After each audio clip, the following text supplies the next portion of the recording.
कृपा सिंधुभ्य एव च पतितानां पावनेभ्यो वैष्णवेभ्यो नमो नमः।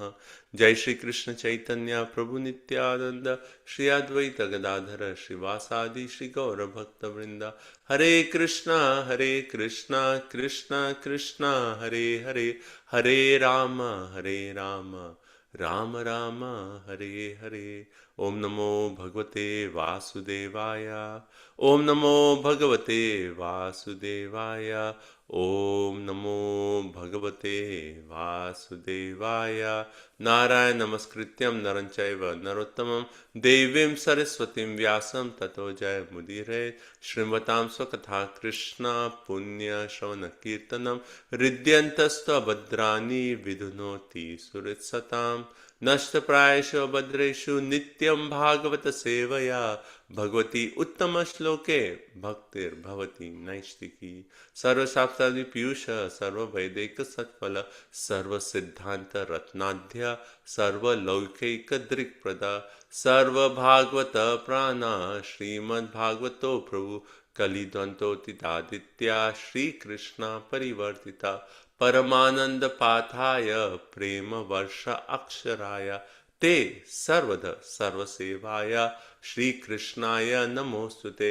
मद एक बंधु मद संगेन मद गुरुन मन महादन मन निष्ठारक मन भाग्य मद आनंद नमोस्तुते।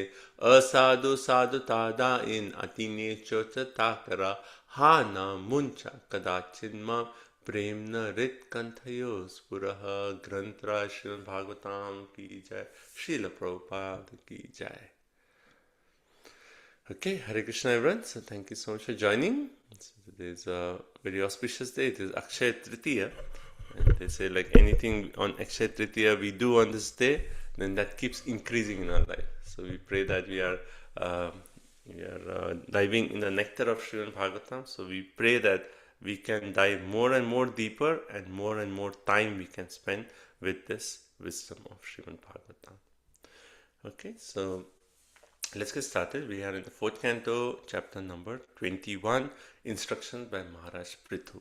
So we covered, I would say, like the first half of the instructions, and today we'll start with the second half. So what did Prithu Maharaj say? A quick review is, we discussed last time that how Prithu Maharaj starts off speaking, right?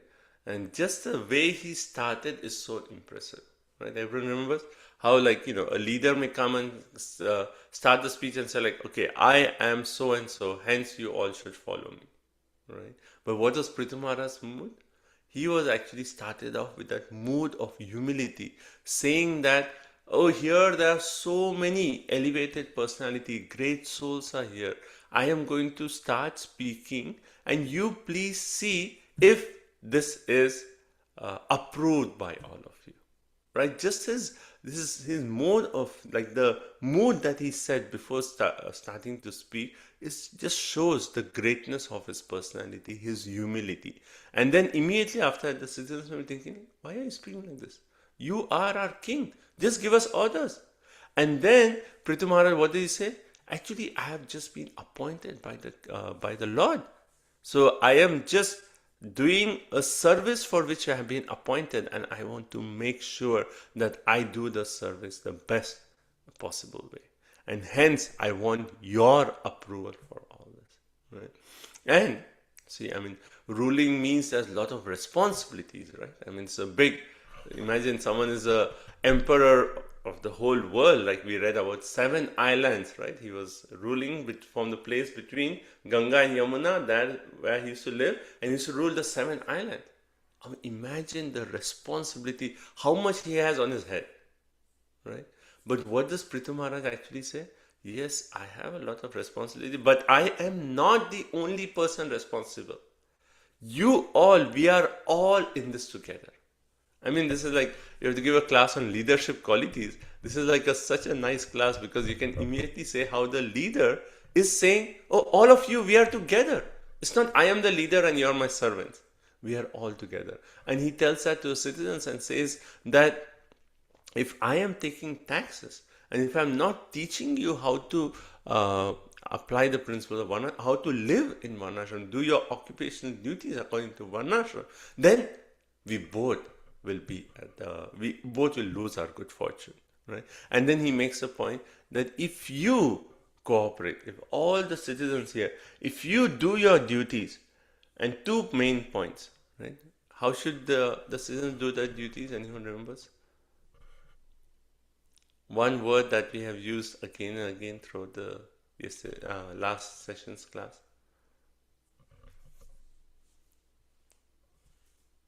How should the citizens do their duties? One was without envy and always remembering Krishna, right? Adhokshaja Diya. Adhokshaja, referring to the Lord. Diya means always. So while you're doing your duties, what you should do? Always meditate on that Lord Adhokshaja and do your duties without envy. Right? And the whole Varnashram is actually designed in such a way that everyone has their own responsibility and everyone understands, oh, this is my dharma according to Varna and Ashrama, and hence I will just focus on my dharma. And that actually opens the way where people can be non-envious. I mean, it's, in general, as soon as there is a material world, material resources, there is naturally envy because, oh, you have that, I don't have that, hence I become envious. But here, when there's Varnashram and people are working according to a Varna and Ashrama, understanding that this is the qualities I have acquired because of my previous karma, because of my, because of my previous karma. Hence, I will work according to those qualities, and whatever I am receiving is based on my activities. Right? So one way it actually gives a chance for the society to be non-envious. So adhoksha diya and non-enviousness, right? So he says, you do your duty like this, and then you will be benefited, I'll be benefited. Together, we can actually attain the higher planets. Right? I mean, and we made the point that either it could mean for Prithu for sure going to Vaikuntha, but also like if the citizens are not at the level of appreciating or knowing about Vaikuntha, it's like, okay, at least higher planetarism. That everyone in Vedic culture, they know, oh, Swargaloka. Right? So either Swargaloka or Vaikuntha, either Prithu Maharaj is making the point, if you do that, we both will be successful. We both will get a higher destination. Right? Now, okay. Now, so up to this, right. And then after that, but now, does everyone have faith about like a higher destination or Vaikuntha? So he's saying, well, there are people who may not have that level of faith. Hence, I need to speak in such a way that their shraddha, their faith increases. In whom? Adhokshaja. Right? Because if you're saying, okay, do your work for the pleasure of Adhokshaja Dhiya, but if people don't even believe that, oh yes, I have faith of the existence of Adhokshaja, they'll be like, why? Oh, I mean, what has Adhokshaja done to me? I will enjoy, right? So to have faith in that presence, existence of that Supreme Lord, so he actually speaks, in such a way that those who do not have faith will develop their faith, right? And how do we develop faith? What are the 3 points? And this is practical for each one of us. Our spiritual life means what? A journey from, it is basically from Shraddha to Prem, right? Shraddha, Sadhusanga, Bhajan Kriya, Anartha Nivritti, Nishtha, Ruchi, Ashakti, Bhav, Prem, right? Now, what does start off with? Shraddha. But it's not that, okay, once I have full Shraddha, then I move to the next stage. No, right? It is every stage is a Shraddha keeps increasing. So it's almost like, you're starting off with little Shraddha, but next stage, as Sadhu Sangha, you have more Shraddha, Bhajan Kriya, you have more Shraddha, Ananta Nivritti, further, Nishtha, Ruchi, etc. Right? So it's always that Shraddha keeps increasing. Right? And finally, it comes to the point of Shraddha as what? Shraddha sabde vishwasa kore, sudridhan nishay, Krishna bhakti kaile, sarva karma krita. We come to a point of Shraddha where we have vishwas, that conviction that all I need to focus in life is Krishna bhakti. Everything else, Krishna will take care. All I need to do is that level of Shraddha, right? So our bhakti path is a path of growing Shraddha. Now, having said that, how can Shraddha grow in our life? Right? So, what are three principles that faith can increase in our life? Philosophy, Philosophy, people and practice. go ahead, Mataji. Philosophy, and then People Stay and with the practice. people who have that faith. people and Practice. practice, right? So these three P. So practically for us also, like we associate with people who have more Shraddha, and naturally our Shraddha in the path of Bhakti increases, right? Philosophy, we are reading Bhagavad Gita, we are reading Srimad Bhagavatam. As we are reading, it's like, wow, this makes it so clear. The way Prabhupada has explained, he's proved the existence of God. Like, how can there be? How can anything exist without the presence of God? And that conviction comes. And then we get convinced, yes, God is there, Krishna is there everywhere. And not only that, but Krishna is so merciful. Though he is the greatest, he is actually arranging things in my life. We experience that. Krishna is making Krishna is involved in my life in such a way that he is orchestrating things in such a way that I can grow in bhakti. Krishna is doing that, right? So we get that faith, right? So associating people, philosophy, and the third one is when we practice Hare Krishna. Right? I mean, then you see this, right? Did I mention this? Like how Prabhupada on the morning walk, he challenged his disciples and he said, like, how do you know Krishna exists? And all the disciples were there on the morning walk, and then people said different things. They said, like, Prabhupada, because you said so. And what did Prabhupada say? I am an old man. How can you believe the words of an old man? So he was trying to like test that. And then people said different things. And then Prabhupada said, no, no, no, no. And then at the end, someone said, because Bhagavad Gita, the Shastras established Krishna. And Prabhupada said, yes. Yes, because Shastras, everything comes back to the point of Shastra. If Shastra is saying this person is an incarnation, yes, we will accept. If Shastra is saying that Krishnastu Bhagavan Swayam, yes, we will accept. So that happened, that conversation. And then another place, another day, Prabhupada again on morning walk, and he asked the same question. Right? And one of the disciple who was there in that morning walk was also there in this morning walk. So Prabhupada asked the same question. How do you know Krishna exists? And this disciple was there. Oh, no one else was there that time. Only I was there. I know the answer. Right? And so he waited some time. People said few things and he said, no, Prabhupada, I know. It is only Shastra. And Prabhupada said, no. And he was like, Prabhupada, we said that before. I said, no. And then someone said, because I know Krishna exists, because every day when I chant the name of Krishna, I can experience the presence of Krishna. And Prabhupada said, yes, that's it. Right? So is Prabhupada like making two different answers? No, his answer is all based on these 3 points. Our own practice, philosophy, Shastra, and people. Right? Just on the basis of this. So all these 3 actually increases our faith in the process, increases our faith in bhakti.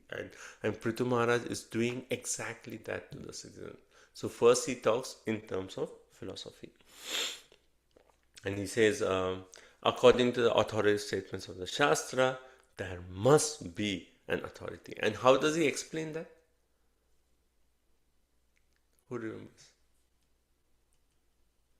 How does he prove that God exists? Right? What is the one word? It's variety, bro. Variety. Yes. He says, don't you all see, look around you. Don't you see variety? Like people all around are, like some of them are really beautiful, some of them are not so beautiful, right? Some of them are strong, some of them. So all this variety, who has created all this variety? And someone will say, no, it's karma. But karma is just not conscious. Right? Karma is dead. Is there consciousness in karma? In activity, there's no consciousness. So there has to be someone who is actually seeing the karma of each one and based on them giving the result. And that someone has to be the Lord. So therefore, you do your work for that Lord because He is the one who is behind everything, who is seeing how this person did this, let me give him so and so result. So everyone gets a different result. And in the purport Prabhupada said, like even two people, they work the same, they get different results. And if you say, oh, morality is everything, then even people are moral, they get, there's always a spectrum. And who decides the spectrum? The Lord, right? So first is philosophy, then second is people, right? How does Prithu convince best of people? He gives a whole list of people, right? That was text number was 28, where he says Manu, Uttanapa, Dhruva, Priyavrata, Anga, Brahma, Shiva, Prahlad, all these personalities he mentions, right? All these personalities except the presence of the Adokshadiya. And all of them have done their work for the pleasure of Adokshadiya. Therefore, you also accept. Right? So that is one. So we finished up to text 30, and I think today is 31. Right, and also he makes the point that although the abominable persons like Maharaj, like father, like my father Vena, the grandson of that personified. This I am reading the translation to text 30. Maybe someone would like to read 30 translation.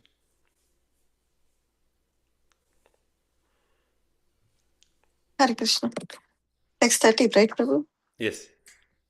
Although abominable persons like my father, Veena, the grandson of death personified, are bewildered on the path of religion, all the great personalities like those mentioned agree that in this world, the only bestower of benedictions of religion, economic development, sense gratification, liberation, or elevation to the heavenly planets is the Supreme Personality of Godhead.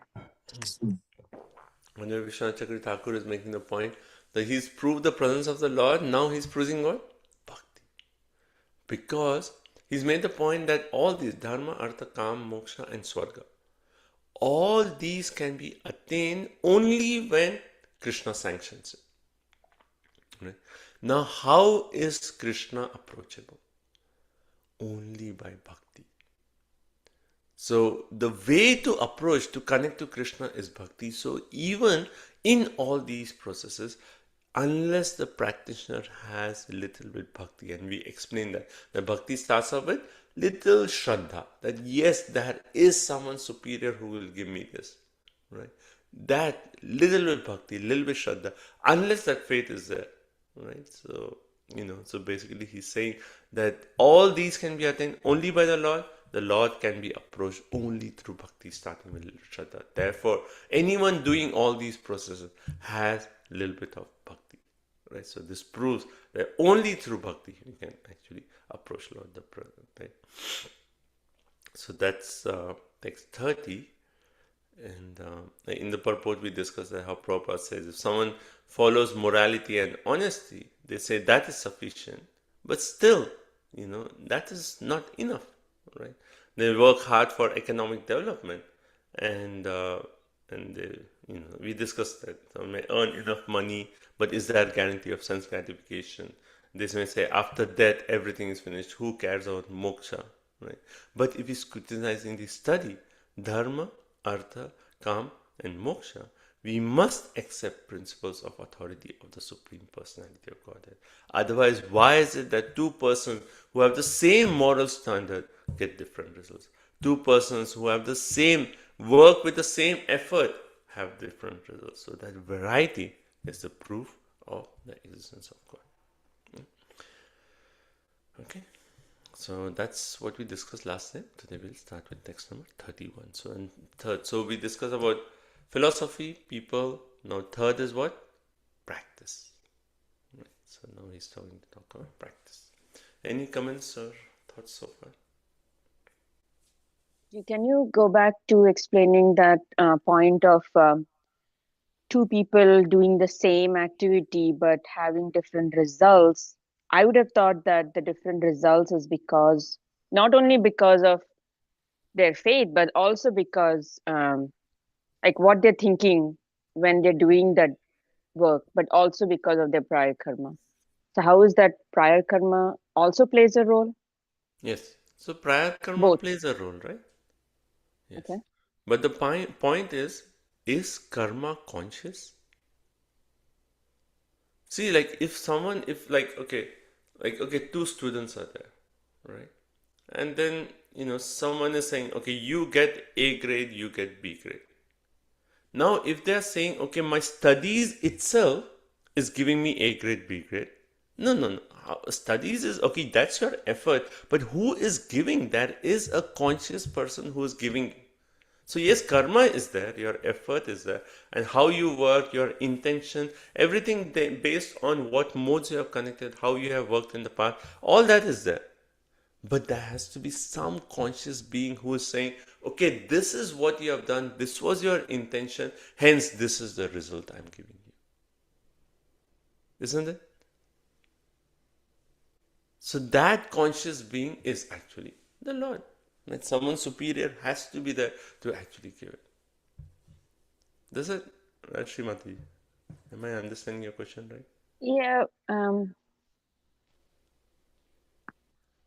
But See, like, But the okay, first thing that comes to mind is just like, okay, the two students, they had different results because they worked the same, yeah, but it's because of whatever their karma, right? That yes.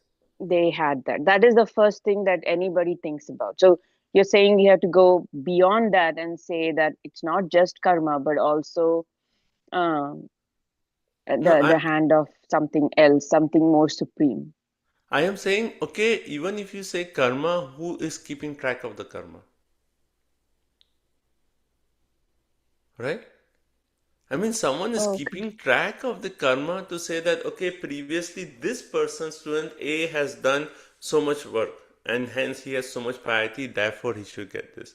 And student B did so. Who is Mm. maintaining that Okay. records? That has to be a conscious being behind the whole thing. Okay.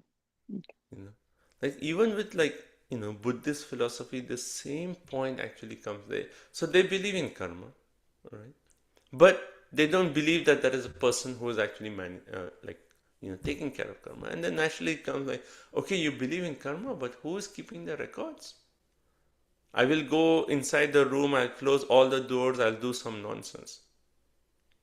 Who is keeping that record?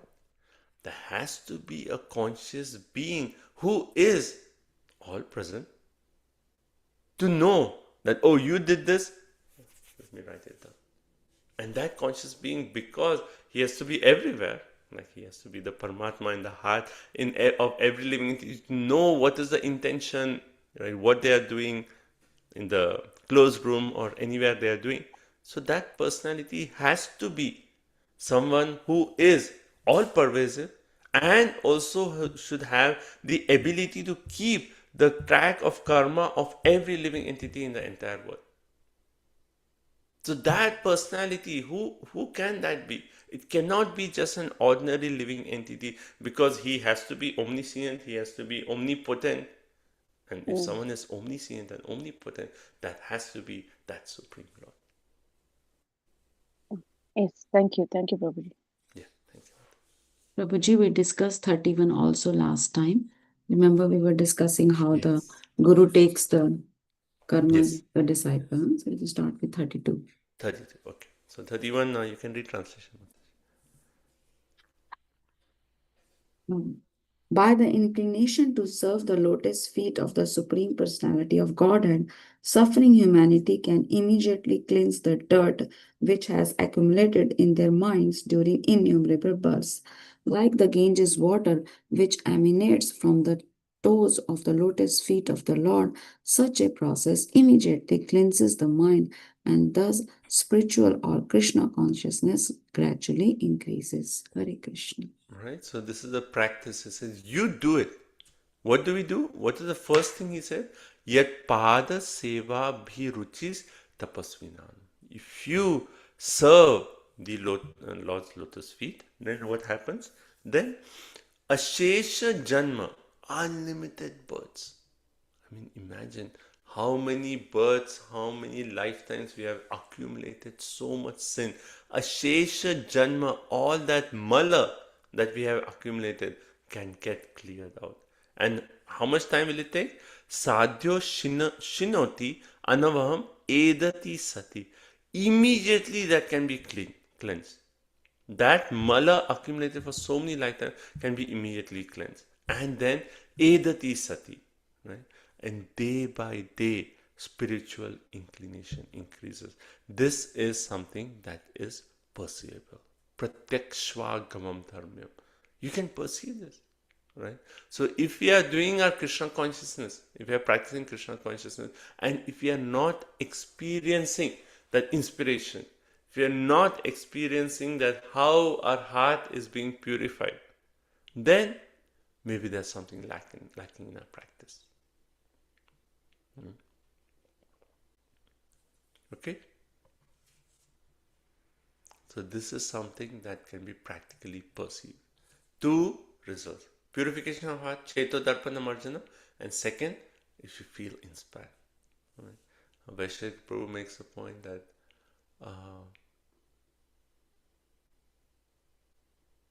he says it is, I'm forgetting the right word, one word that he uses. It is dash to have sadhana without inspiration. So basically he's making the point that if you're doing sadhana and the sadhana is not inspiring you in a spiritual life, then that's a big problem. There's something wrong. Your sadhana should inspire you. That you're chanting your rounds and you feel like, wow, okay, now let me do something for Krishna. Let me increase my service. Let me go and cook for Krishna. Oh, Radha Goloka, I've not cooked for them for so long. Let me go make an evening offering for them. That inspiration. Let me go out, distribute books. Let me do this. Let me make a garland today. Let me do this. That inspiration to read more, to study more, to serve more. By our chanting, by our sadhana, we should get that inspiration. So, inspiring sadhana. Right? Okay, text number 32. Vinirdutashe shamano malapuman asanga vigyana vishesha viryavan yarangrimule kritaketana punar nasam shrutim kleshavaham prapadyate. Hare Krishna. Translation. When a devotee takes shelter at the lotus feet of the Supreme Personality of Godhead, he is completely cleansed of all misunderstanding or mental speculation, and he manifests renunciation. This is possible only when one is strengthened by practicing Bhakti Yoga. Once having taken shelter at the root of the lotus feet of the Lord, a devotee never comes back to this material existence, which is full of threshold miseries. Hare Krishna. So first line says what? Vinirduta ashesha manaha malaha. So in previous verse we read about malaha, right? So this verse is continuing from the previous verse, and it says a devotee, practicing what is mentioned before, he actually vinirduta ashesha manaha. That same words ashesha malaha. So that unlimited sin which is there in his mind, a devotee whose mind has now been cleansed of that unlimited sin, then what contamination, then what happens? Then second line says, asanga vijnana vishesha vidyama. Right? So Prabhupada actually comments on these words in the purport. He comments on these words where he says, vijnana vishesha vidyama. Then what happens? Who has developed asanga. Asanga means detachment, right? He develops detachment. And vijnana vishesha viryavan. Vijnana means knowledge. Vishesha viryavan, right? How we, what Prabhupada says, viryavan as being strengthened in bhakti yoga, right? So Van means one who possesses, Virya means one way strength, right?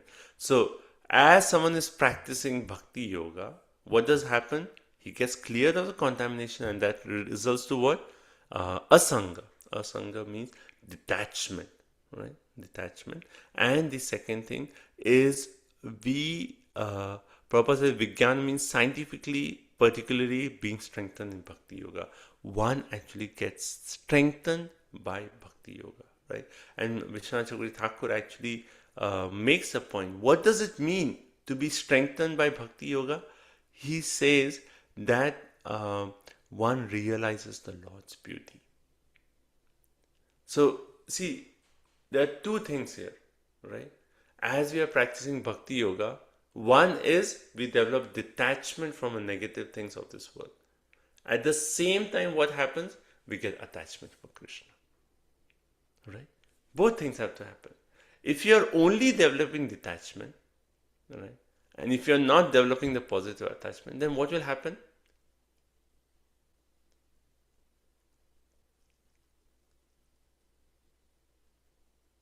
So we get detached from certain things.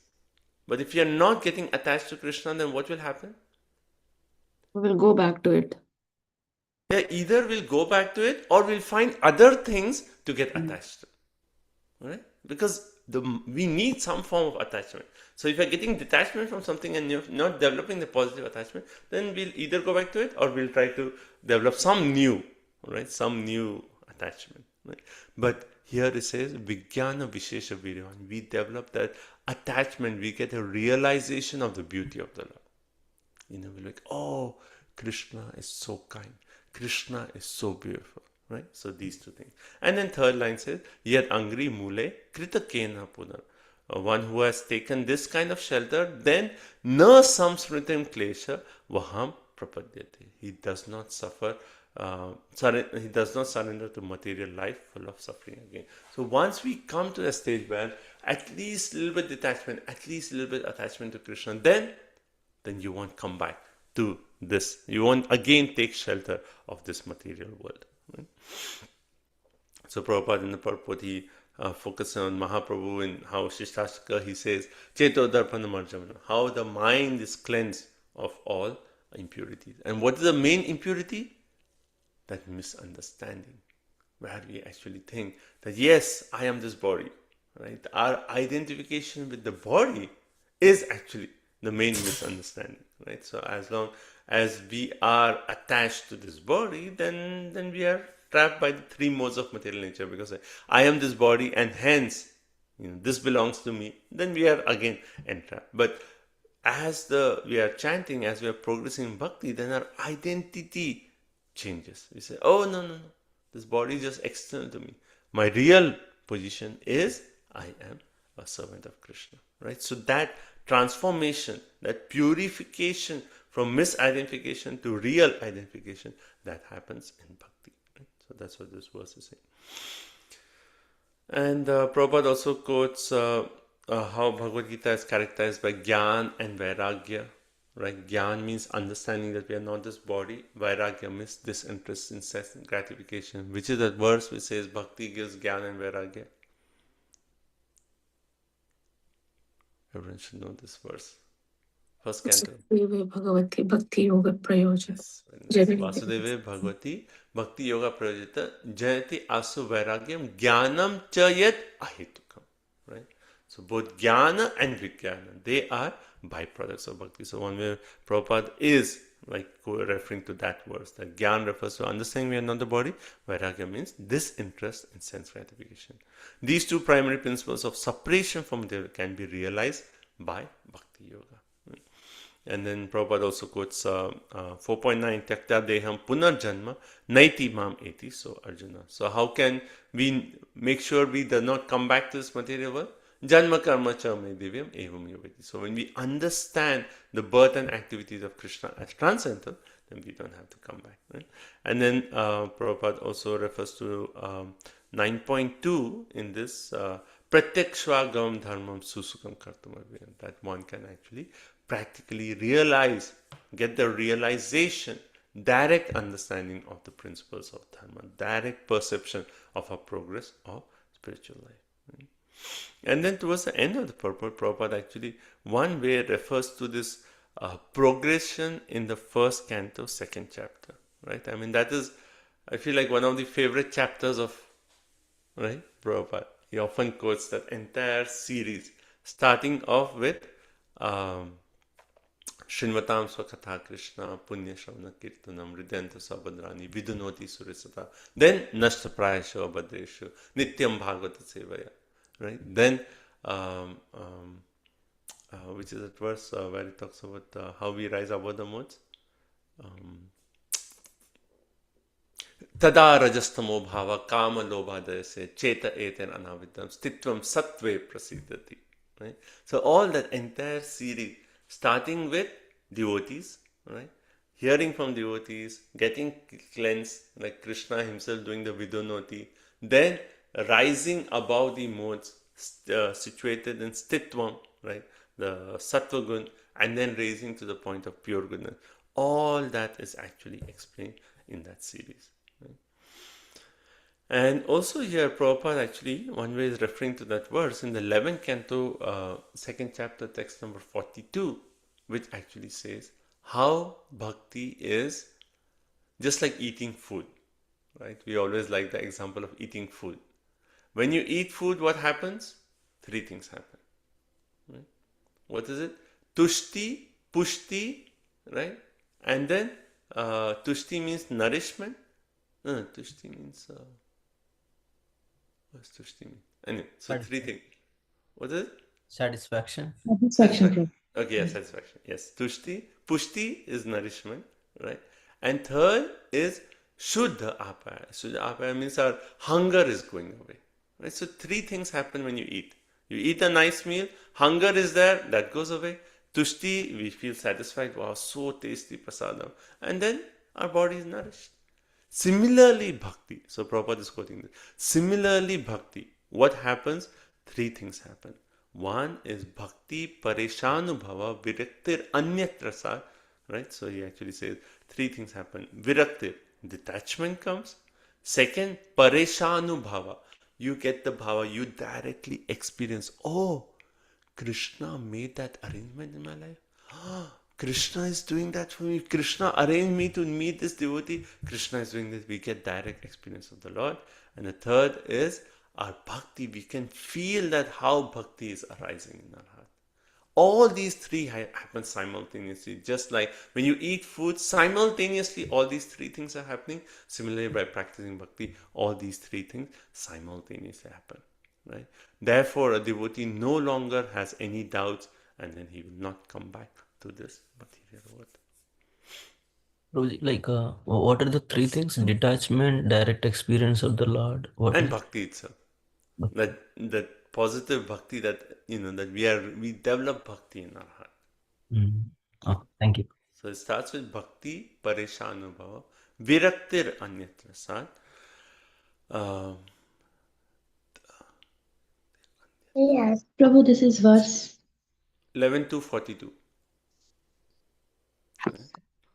अन्यत्र चैष त्रिक एककाल प्रपद्यमानस्य यथाश्नत शुष्य तुष्टि पुष्टि शुद्ध आपायो अनुघासam. So with anughasam, with every morsel, all these three things happen simultaneously. Similarly, by practicing bhakti, our bhakti itself increases, then direct experience and detachment. All these three things happen.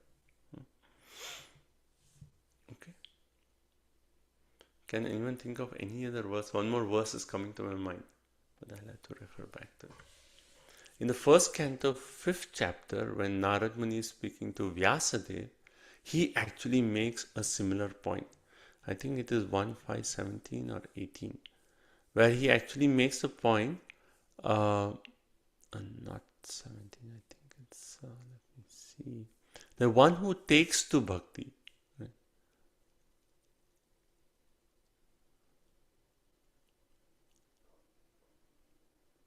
Yeah, 19 actually. So in 19 he actually says, I know Vaisheshika Prabhu likes this verse, he quotes this often. I'll share my screen. So 1519, he says, Na vai janu jata kathan chana vrajen. He says that, my dear, even though a devotee of Krishna sometimes falls down somehow or other, he certainly does not undergo material existence like others. This is the same point the verse is saying. The last is saying, even like, once we get that taste, and even though we fall down, we will not undergo material existence like others, because a person who has once relished the taste, once he has what is described in this verse, once that positive, what was the Sanskrit here?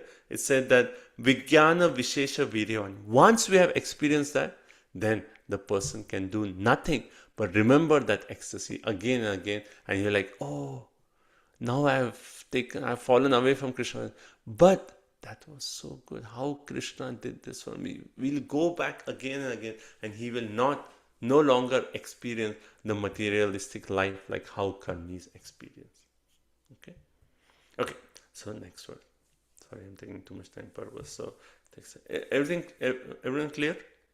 So 2 verses. What do you say? 31, 32. By inclination to serve the Lord, contamination will go away, right? Immediately, and we'll get spiritual inclination will increase every day. And then by that, what will happen?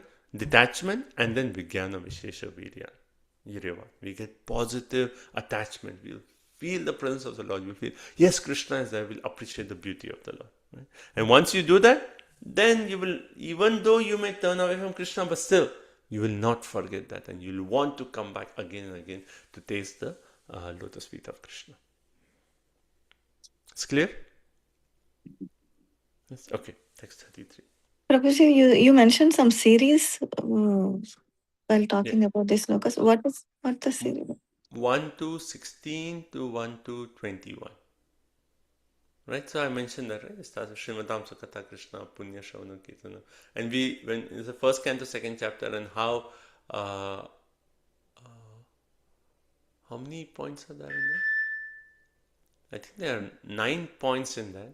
And Vishwanath Chakravarti Thakur adds 2 more points to that whole list. And he says, this is the process of bhakti. Like how we say, Adho Shraddha Tata Sadhu Sangha Bhajan Kriya Anata Nivriti Nishtha Ruchi Ashakti Bhava Prem. That whole series, one way is actually explained in those slokas. Oh, where, Prabhu? Srila Prabhu. 1 to 16, Mataji. First canto. No. I got it. That series, like, I thought there is some lecture by Srila Prabhupada. That's what I'm thinking.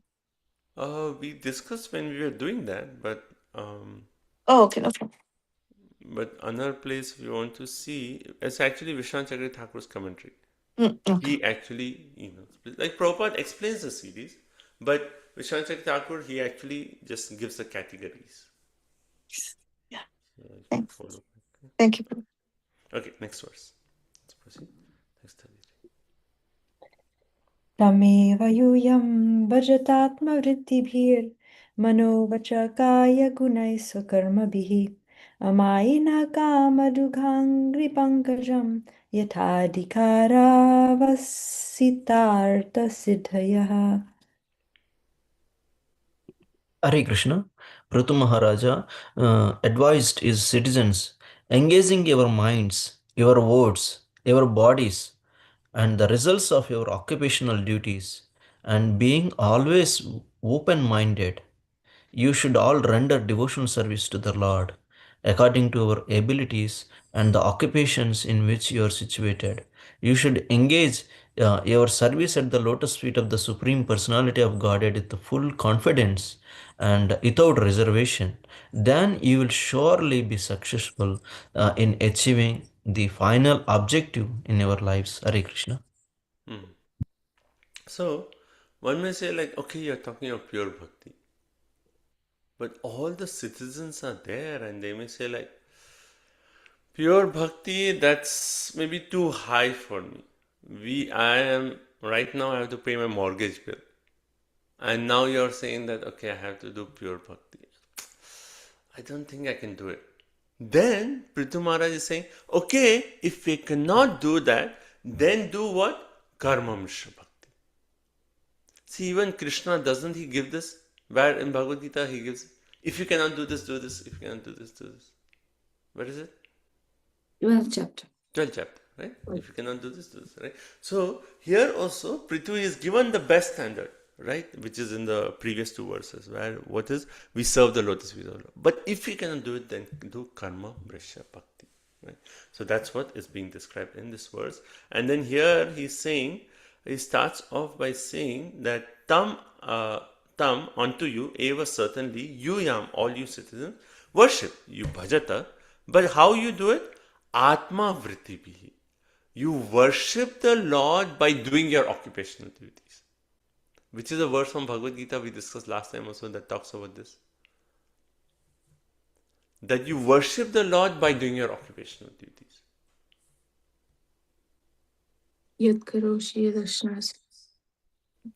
That is also Karma Mishra Bhakti, yes. But in the 18th chapter, if you see, Karmana Tvam Abhicharya, right? He actually makes a point. I think it's what, 41, I think?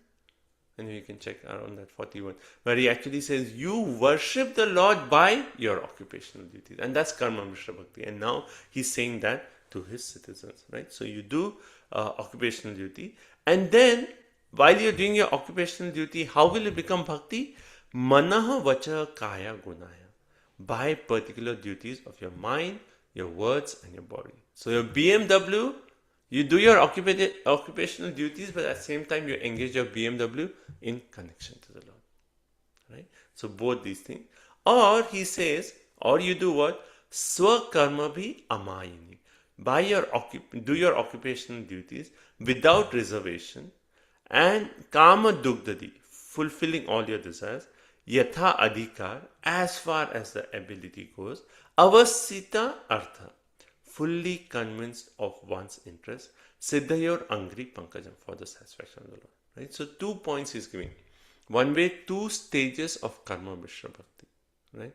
One stage is you're working, do your occupational duties, but your body, mind, and words, you are engaging directly in worship to Lord. That's the higher stage. Second, you are working, but while you're working, what is the conception? You have that, okay, I am doing this, samsiddhir haritoshanam. Right? Samsiddhir haritoshanam. So that's the second. As far as your ability goes, fully convinced that, okay, I will get my result. How? Only when Krishna approves. Hence, let me do it for the pleasure of Krishna. Right? So these 2 aspects that Prithu Maharaj is here advising his citizens. Right? Right. So if one's work is engaged for the Lord's service, or at least some portion, right, on a steady basis, then that actually becomes bhakti. Or doing prescribed duty for the pleasure of the Lord. So these 2 things, right? So in the Purport Prabhupada, he actually says that when we talk of doing our occupational duties, then there are 4 varnas, 4 ashramas, and Prabhupada goes Chaturvarna Maya Shishram, Krishna has created this.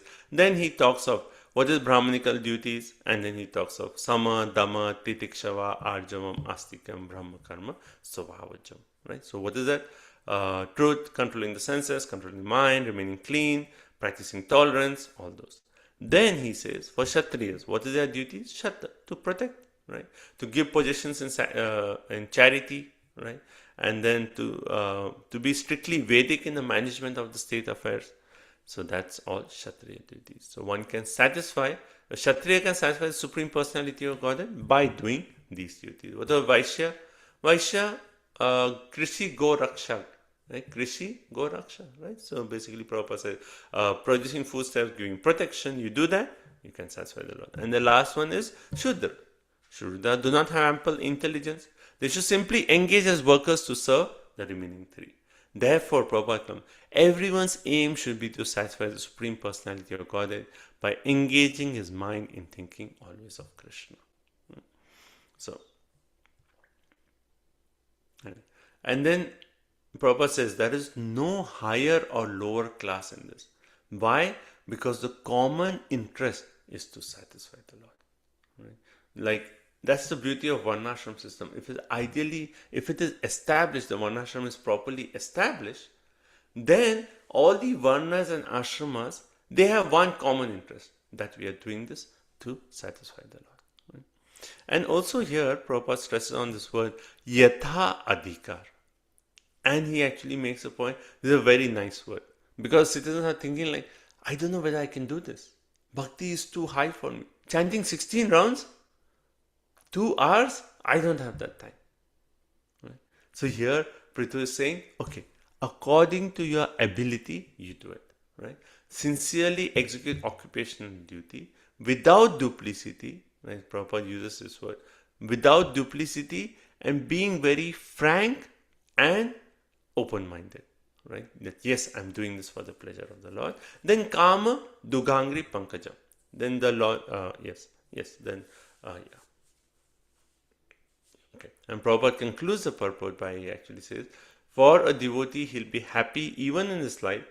All his material needs will be satisfied, and at the end, he will go back home, back to God.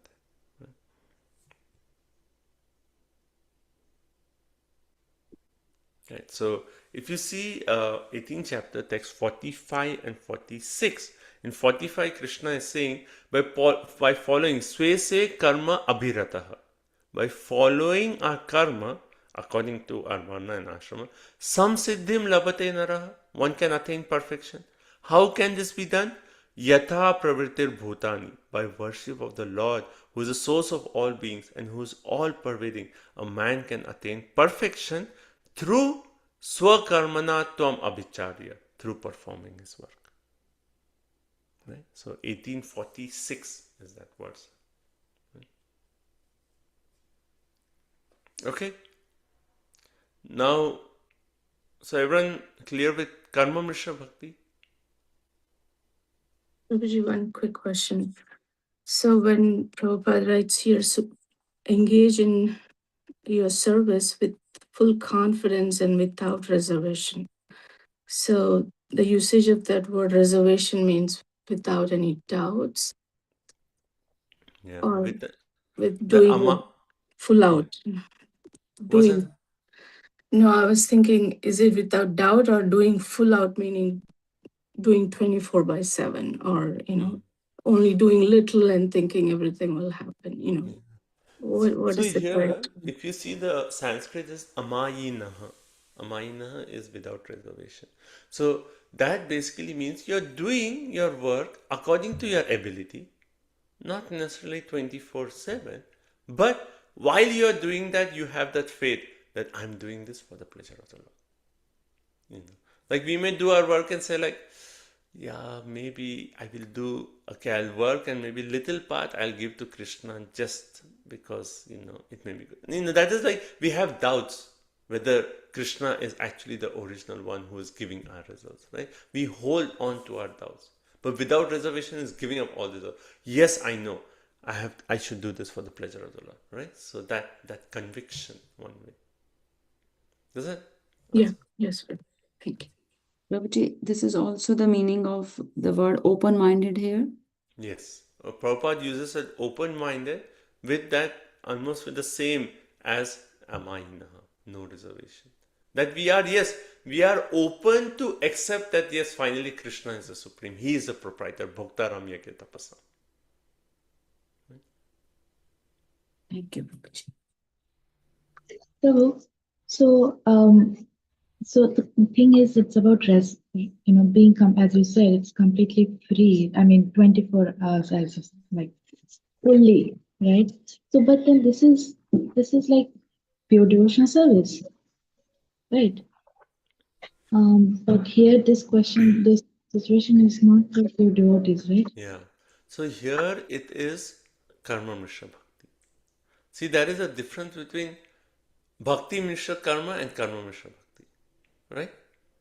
So in karma mishra bhakti, which is prominent?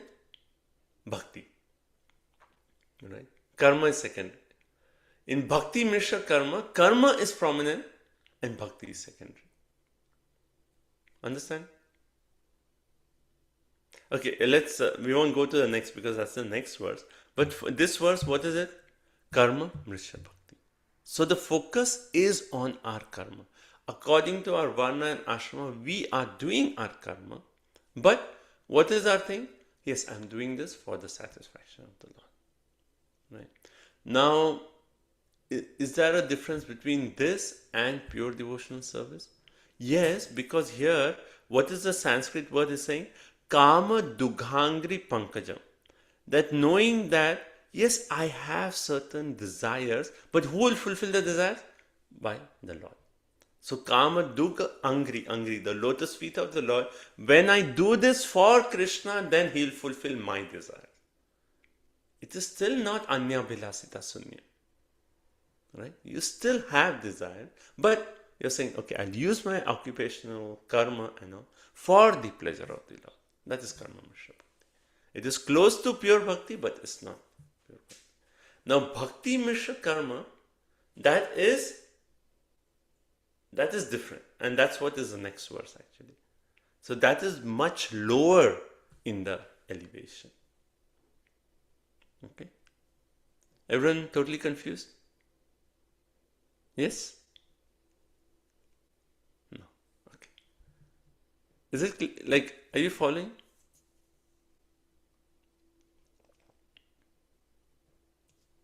So we look at the karma mishra bhakti. So we look at the second word, and that's the prominent thing. Bhakti is prominent, and karma is mixed in there. Yes. And the second one, bhakti mishra karma, means karma is prominent, but little bhakti is mixed in there. Yes. Okay. And that's actually the next verse. See how in the 12th chapter Krishna says, if you cannot do this, do this. If you cannot do this, do this. Right? He takes you from top to bottom. Right? Similarly here, Prithvi is doing the same thing. He talked of pure devotion service in text 31, 32. And now he's saying, okay, if you cannot do that, do karma mishra. If you cannot do that, then do bhakti mishra karma. And let's see the next verse. So 34 and 35 is bhakti mishra karma. So karma is the emphasis there, but a little bit bhakti is mixed with it. Okay. Now let's see in 34, 35, what does it mean, bhakti mishra karma? Okay. 34. Asavihane kaguno guno dvara pritag vidha dravya guna kriyokti bihi sampadyaterta shayalinga namabhir vishuddha vijnana gana swarupataha. Hare Krishna. The Supreme Personality of Godhead is transcendental and not contaminated by this material world. But although he is concentrated spirit soul without material variety, for the benefit of the conditioned soul, he nevertheless accepts different types of sacrifice performed with various material elements, rituals, and mantras, and offered to the demigods under different names according to the interests and purposes of the performers. Okay. So,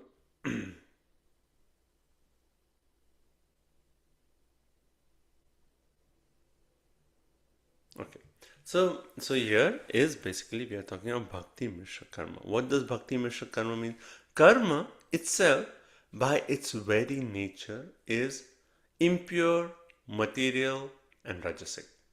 Any kind of activity, if it's not connected with Krishna, then there is some level of contamination. It is material. There is the rajasic element of passion in that, right? But if any activity, as soon as it is connected with Krishna, then it is promoted to the level of sattva, even if there is a minor aspect of bhakti. So here Vishwanath Chakravarti Thakur is actually saying, okay, if you cannot even do karma mishra bhakti, then he points out, see the sacrifice? Vishwanath Chakravarti Thakur is saying, he's using his index to say, we are doing the sacrifice, right? So this one is like a karma kanda sacrifice.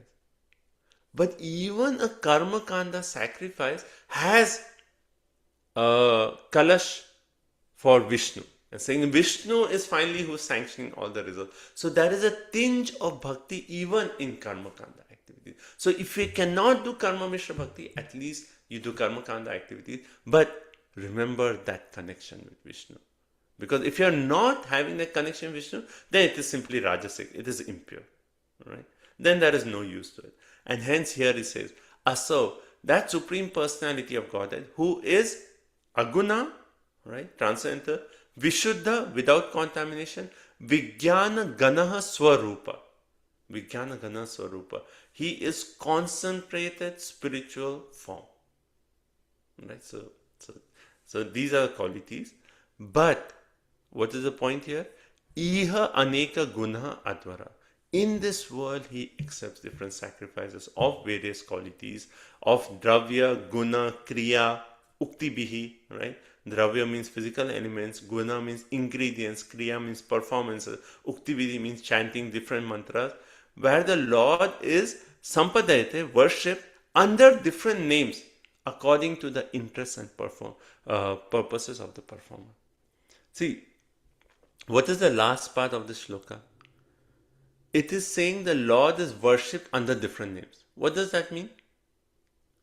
Lord is worshipped under different names. What is that referring to? That the demigod worship? Yes, demigod worship. So basically, he's saying when the Lord is worshipped, when people do karma kanda, oh, I want to do this yajna for Lord Shiva, for Indradev, for Ganeshi, for this.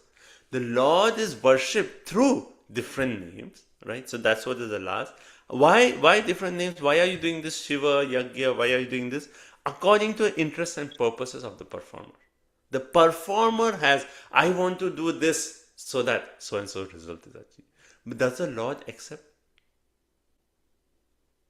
So hence this verse is saying, even though the Lord is transcendental, aguna, vishuddha, without contamination, vijnana gana swarupa, his body is sachidananda vigraha. Yet he actually accepts these different things when there is a connection to Vishnu. And hence this is karma, bhakti mrisha karma. Right? Bhakti mrisha karma. So focuses on karma kanda, but that tinge of bhakti is there. Okay. So Prabhupada in the purport he quotes Bhagavad Gita. Which verse is in this line? 3.10. Right? 3.10 talks about Saha Yagya Prajashrishta Purovacha. Right? All at the time of creation, all these sacrifices were done. You please the demigods will please you, you will be happy. Okay? But because there is the touch of tinge of bhakti, then that purifies the whole thing. So even though someone may be in karma kanda, but that tinge of bhakti is going to purify the practitioner and gradually bring him to the level of transcendence. And Prabhupada quotes 424 here. Which is 424 shloka? Brahmarpanam, Brahmavir, Brahmano, Yes. Brahmano, Yes. Mayvatena. Brahma Arpanam Brahma Avir. So that is how the yajna, everything is done. You know, everything that's offered, the ingredients, the performer, everything is actually one way. When you do it in connection with Krishna, they all get transcendental. Right? And so Prabhupada is saying from that 4.24, like sacrifices should be performed with this in mind. That Bhoktaram Yagya Tapasam Sarva Lokamaheshwaram, as stated in Bhagavad Gita 2.24, Brahma Arpanam Brahma Havir. A person who is fully absorbed in Krishna consciousness is sure to attain because of full contribution to spiritual activities. And then, yes. So, Prabhupada is comparing, he says, so starting from 31 up to this point, 34, he's comparing, one is the direct method, which is directly connecting to who? Vishuddha Vijnana Gana. Right? What does Vishuddha Vijnana Gana? That concentrated form of Sachidananda Vigraha. How can you directly connect with him? Shravanam Kirtanam Vishnu Smaranam Pada Sevanam. Right? What is the indirect way to connect? 2915, right? Which is actually described here. Right? That is the indirect way of connecting, right? Bhakti, Mrisha, Karma. Okay?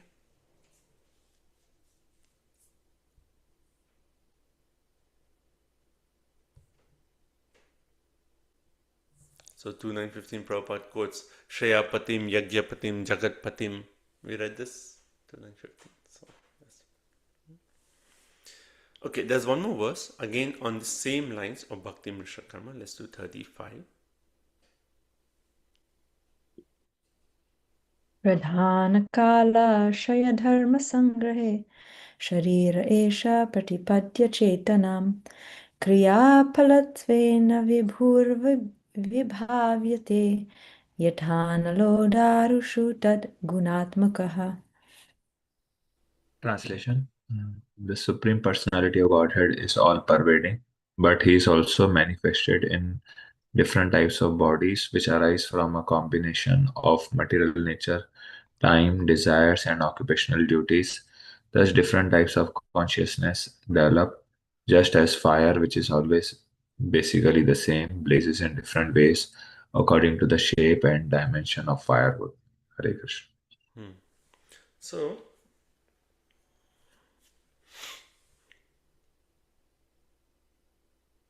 okay.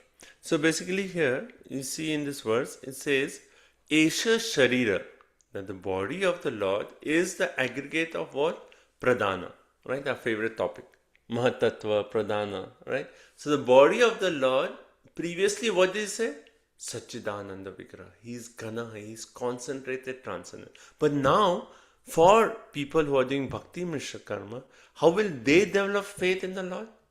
They will say, the Lord's body is made of, how many times we read this? The Lord as Virat Purusha. Right? And why that Virat Purusha? Because they are not able to accept the form of the Lord as Satchidananda Vigraha. And hence, they will connect some material elements to the Lord, that He is a source of all this, and that's basically being explained. That the form of the Lord's body is the aggregate of what? Pradana, Kala, Ashaya, impressions, Dharma, occupational duties, right? Therefore, the Supreme Personality of Godhead, He manifests in different bodies, and Pratipadya Chetana, He supplies intelligence to the sacrificer. In Bhagavad Gita 9th chapter, when Krishna talks of demigod worship, what does he say? What does he do to demigod worshippers? What does Krishna do to demigod worshippers? In makes- case there's hope, Yeah, he makes it steady. It makes their faith steady. That means what? Yes, we are worshipping demigods, and Krishna is making their faith steady. So even here, Krishna is giving intelligence to sacrifice. Though he is doing a karma kanda, Krishna is the one who is giving the intelligence, right? So, Kriya Phalatvena. So, he knows how to do the sacrifice and how to offer the results to the Supreme Personality of God. And then the example is Yatha Analaha Darusu Tad Guna Atmaka. As fire blazes in different ways according to the shape and dimension of the wood. So, if you have a small piece of wood, then fire will be so much. If you have a large piece of wood, then fire will be to that extent. If the wood is a little wet, then fire may be just like, not really fire. But if it's dry wood, then it'll be big fire. So why is this example? To the extent the performer, is pure in his intention to progress, to that extent the Lord gives him the intent. So it is just like Bhagavad Gita 4:11, right? Ye yatham mam prapadyate tam sathaiva. Proportionately Krishna is giving. So in the purport, Prabhupada focuses that how Supreme Personality of Godhead, He lives in everyone's body as Paramatma, right? He is there is the Lord there in the heart of a cockroach? Right? So He is there in the heart of every living entity. And in the animal body, the Lord is still there as Paramatma, but that body is the body of ignorance. The body, there's little chance of realizing Paramatma. It's not that the cockroach in the house is saying, okay, how can I progress in bhakti? How can I find the Paramatma in the heart? No. They are not in that position. But human body, the Paramatma is there, the consciousness is more developed, right? So then there is an opportunity. Human form of body means we can rise from the level of ignorance and passion to goodness. We can do that. And how do we do that? Tad vijnanartam sa gurum eva vikachit. We have to approach a guru. By that, we can come from the stage of animal consciousness to the highest perfection of such consciousness, which is actually Krishna consciousness. Right. So according to the body that we get, there's consciousness present, and according to the development of the consciousness, the activities are performed, And according to the activities that are performed, according to the purity of those activities, one realizes Supreme Personality of Godhead. So it all starts off with what kind of consciousness we have, what kind of body we are developing. So in this life, if we are developing a body to actually live a pure life, then naturally our consciousness is pure. It gives us a better opportunity to actually realize the Supreme. But if in this life we are living like animals, then our consciousness will be very difficult to realize the Paramatma. But so coming back to the point that it is the Lord who is giving us this body, and that is a facility for us to understand, facility for us to actually come towards transcendence. So if you have a human form of body, then it's the best opportunity to progress. And then Prabhupada, most direct and easy way to process most direct and easy process to progress is actually through Lord Chaitanya Mahaprabhu's Sankirtan Yajna. Right?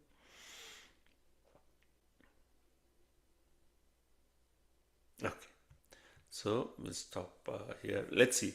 So everyone okay with this ladder that Prithu Maharaj just talked about?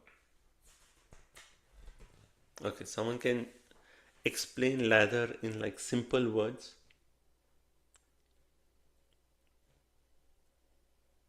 I just have two questions before. Yeah, okay. So first thing is being the king and being such a Vaishnava king, and he has an audience of such a great skill in front of him. So I mean, he has already given pure devotional service, but even if I mean, I understand that the time was not Kali Yuga, that people will always go for the shortest possible escape theory. But isn't it that it shouldn't have, it should, Maharaj Prithu should have given like glories and glories of Srimad, like, of devotional service, and like how, in second chapter of first canto, it's full, there's no question of any other process, no demigod worship, no karma kanda, nothing. So that would have given a big scale, like big, boost, isn't it? I mean, if you see, like in previous chapters, when you see Prithu Maharaj's instruction to, his prayers to Lord Krishna, Vishnu, right? So pure devotional service. So he is a pure devotee, no doubt. Now, are all the citizens pure devotees? And that is the point here, that even though people may be, not like Kali Yuga creatures, they may be more higher in the higher modes of nature, still pure devotional service is rare. Even in Prithu Maharaj's rule, pure devotional service for the citizens is rare. And hence Prithu Maharaj is saying, okay, I'll talk of pure, but if you are not able to take that, then this, then this, then this. I mean, imagine Krishna himself in Bhagavad Gita is giving us, starting from pure devotional service all the way. If you cannot do this. If you cannot do this, do this. And then finally he comes to the point, if you cannot do this, then you work and give a result of your work to Krishna. That is actually not like, it's a lower stage of karma yoga, where you're working hard, but you say, okay, Akshaya Tritiya today, little donation to the temple. Huh? And that's it. So Krishna is saying, okay, even that, whatever is your position, at least somehow or other, just get connected with Krishna. So Krishna is being so merciful. And here Prithu is also saying, all you citizens here, if you cannot do this, please do this. If you cannot do this, please do this. But somehow or other, just be connected with Krishna, because that will purify you. If you're not connected with Krishna, then Prithu Maharaj is making the point that you do something which is unconnected to Krishna, then that is going to be sinful, and I will have to also, be responsible, or I will have to also take the karma for your sinful activities. So somehow or other, if you cannot do pure, even little bit, do bhakti mishkarma. Right? By that you will be protected, I will be protected.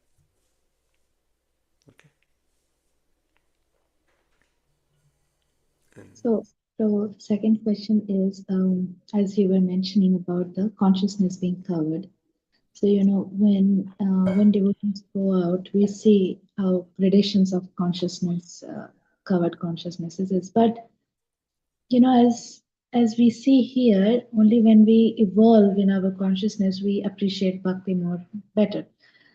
But I mean, our personal examples, experience, we have seen like people with like gross, like wolf-like consciousness has accepted so nicely. Like, so how do we understand Prabhu? Like, is it because of, as Prabhupada is saying, it's Mahaprabhu's movement, that is why it's the most easiest? Or was it also available in Satyuga to be like such gross conscious but still highest attainment? See how even if someone has like covered consciousness, like your question is basically like how he's able to take up bhakti, and is it Mahaprabhu's special mercy? So, if we go to Madhuri Kadamini, the point that Vishwanath Chakravarti Thakur is actually making is that even though some may have covered consciousness, how will he actually take up bhakti? Only when a Madhyam Adhikari somehow selects that person and says like, oh, let this person receive bhakti. So there is a discrimination that the Madhyam Adhikaris do. So when we are going out, we are preaching, we are saying, oh, this person, let him become a pure devotee. Let him take up Krishna consciousness. So irrespective of the level of consciousness, it is more of the prayers of the devotees. Right? Now the devotees, when they are praying, does the consciousness even matter? Yes, it will matter. The prayer is there, but if their consciousness is a little bit uncovered, it will be easier for them to take up and sustain Krishna consciousness. If their consciousness is more covered, maybe by the prayer of that Vaishnava, they may take up Krishna consciousness, but it will be harder for them to sustain. They may still have to go through the struggle of rising above the modes. But more importantly is, yes, Mahaprabhu's mercy coming through Srila Prabhupada, through the preachers to the world. So it is the discrimination of the Madhyam Adhikari that is the main point that Vishwanath Chakravarti Thakur actually says. Like basically Satam Kripa is the most important. Yes, Satam Kripa. Yes, that's the only way. So like you just go out and like, oh, Mahagala, and somehow I got from the temple, and you're just going and you see someone and like, here, take Mahagala. Like, why did you select? There's something you saw and like, okay, let him get the mercy. And immediately, as soon as he takes that Mahagala and he wears it, that's it. He's getting Agyata Sukriti. His journey is starting. Right? So who is responsible? You made the discrimination. Right? You didn't see like, okay, he's eating meat. I mean, you just say, okay, here, take Mahagala. You were the one who actually discriminated. Okay. So, are we okay? Continue. Anyone wants to summarize quickly what we discussed so far?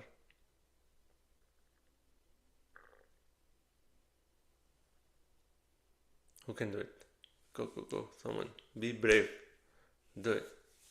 If you do it today on Akshaya Tritiya, then you will, throughout, it'll keep increasing. You'll be explaining more and more Bhagavatam to everyone.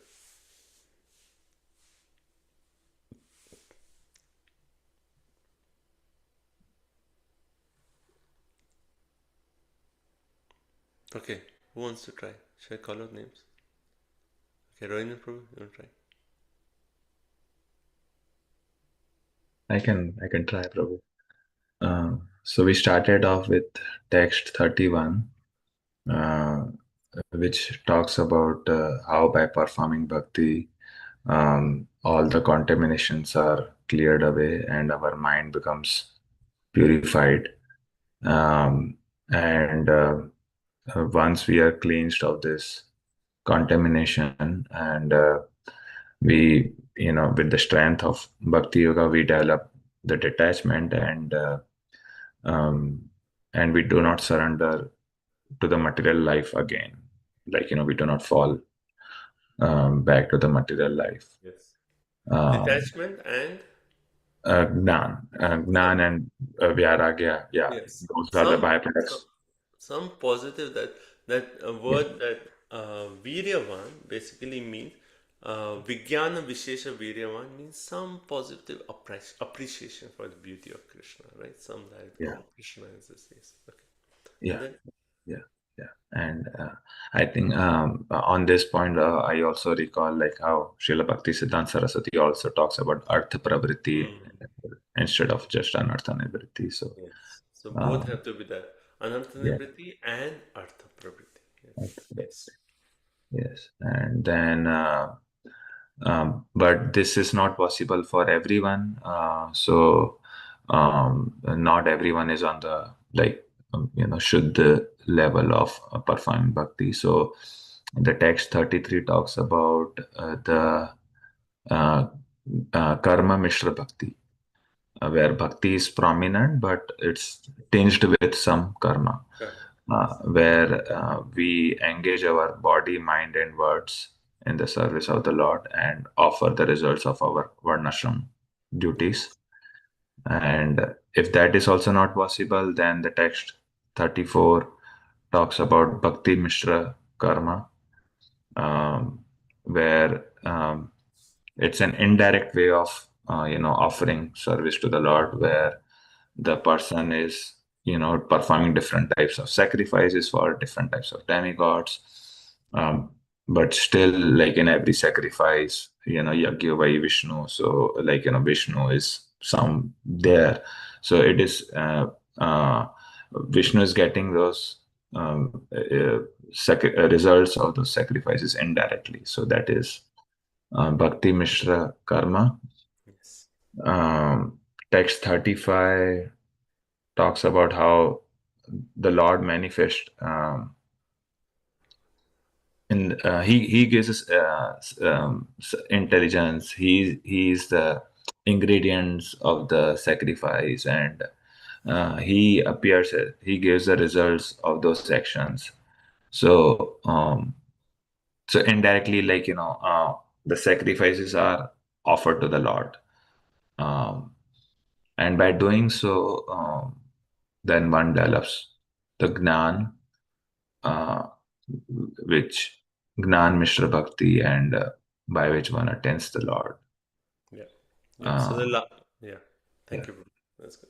So the last part is actually the Gyan Mishra Bhakti, which I didn't explain. That basically, when we are doing, like how in the 4th chapter of Bhagavad Gita, he says, what is the result of performing all the sacrifices? It gives us Gyan. So from Bhakti Mishra Karma, one gets knowledge, Jnana. And then one can come to, let's say, Bhakti Mishra Gyan, and then come to Gyan Mishra Bhakti. Step by step, and then progress towards finally pure bhakti. So, it's all the ladder system basically, right, that Pritamara is talking about. Okay, now 36, let's continue. Okay, thank you, bro. Very nice. Aho mamami vitarantyanu harim gurum yagya bhujam adishwaram swadharma yogena yajanti mamaka nirantaram kshonitale dritavrata. Hare Krishna. 421:36. The Supreme Personality of Godhead is the master and enjoyer of the results of all sacrifices, and he is the supreme spiritual master as well. All of you citizens on the surface of the globe who have a relationship with me and are worshipping him by dint of your occupational duties are bestowing your mercy upon me. Therefore, O my citizens, I thank you. Hare Krishna. So beautiful. Like up to this point, he's, like we have seen that mood of humility. He's talked about like how we are in this together. And then now he's actually saying, Harim, that Supreme Personality of Godhead, he is, we are 36, sorry. Yeah, he is Gurum. Gurum means he is the Supreme Spiritual Master. Then he actually says he is Yagya Bhujam Adhishwaram. He is the supreme master of all the demigods. He is eligible to accept all your Yagya offering. then swadharma yogena yajanti. And by dint of your occupational activities, nirantaram, incessantly, you worship the Lord. And dridhavritaha, with firm determination. Therefore, one way, this is like the concluding verse of this section where he's saying, that Lord who is a guru, that Lord who is accept all the yagya offering, you worship him by your occupational duties, two qualities, nirantara and dridhavritaha, incessantly and with your firm determination.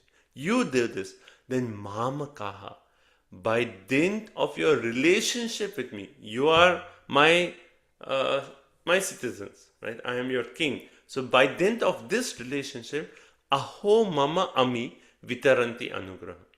All of you are being merciful to me. I mean, imagine the king saying this, that you do this and you are merciful to me. Normally we say mercy to like someone superior, that you please be merciful to me. Now see the king taking this position. He's saying, citizen, you follow this, it will be your mercy upon me. Therefore, I am saying thank you for following this path. You are distributing your mercy upon me. How beautiful is like Prithu Maharaj, the way he's talking to his citizens. Right? Okay, so Prabhupada here, Prabhupada talks of like how the Lord is a guru. He's Paramatma Chaitya Guru. He's always inspiring us in our heart to take up bhakti. And then he manifests external as the Diksha Guru, Shiksha Guru, and he helps us. So both ways the Lord is actually the Guru. Right? The external Guru is a manifestation of the Lord. So both are Guru. And right, and then so in the mood of humility, Prithu is actually thanking all his citizens and saying, thank you for following this, whichever of these, any one of these you are following, I am grateful to you. It is your mercy upon me.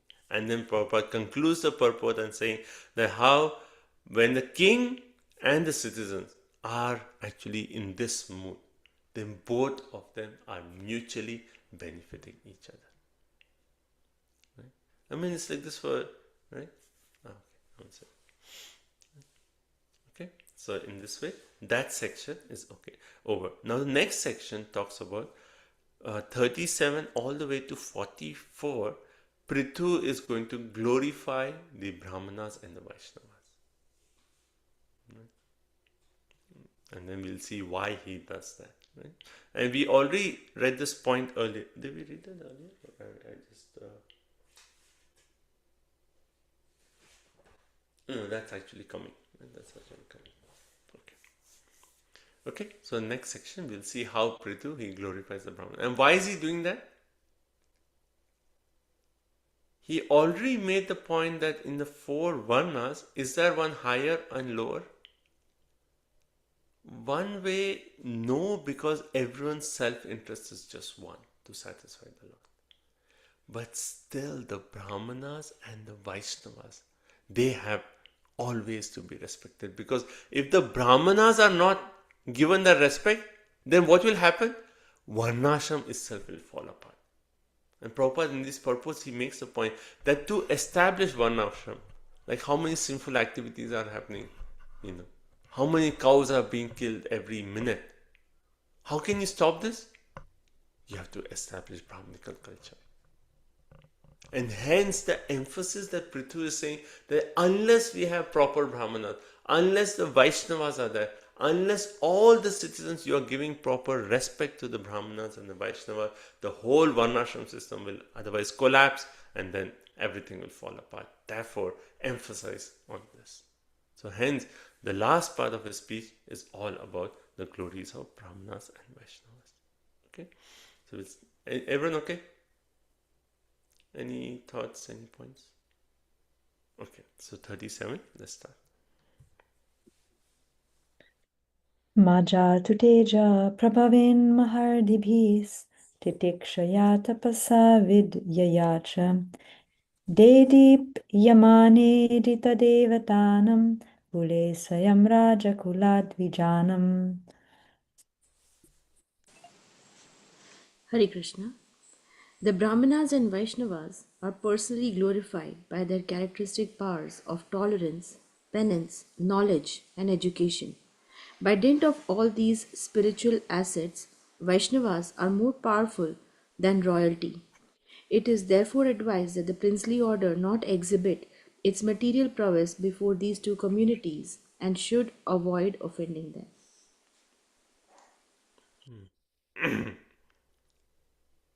Okay. So So basically, yeah.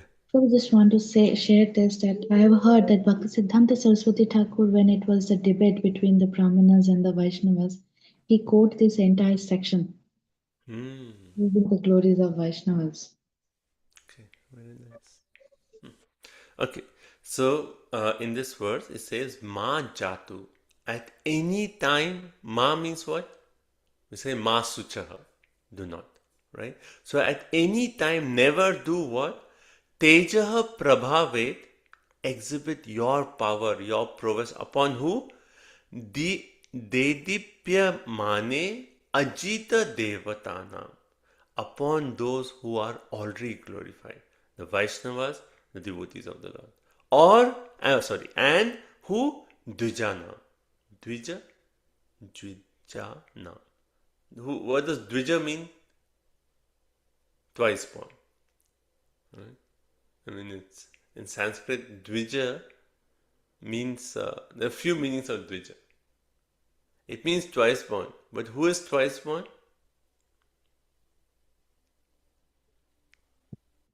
Birds. Birds. Even birds are called Dvija because they are twice born.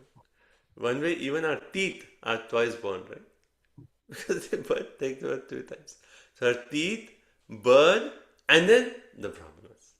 Because they take birth twice, right? So Dvijanam, the Brahmanas. So here he's saying never exhibit your prowess upon.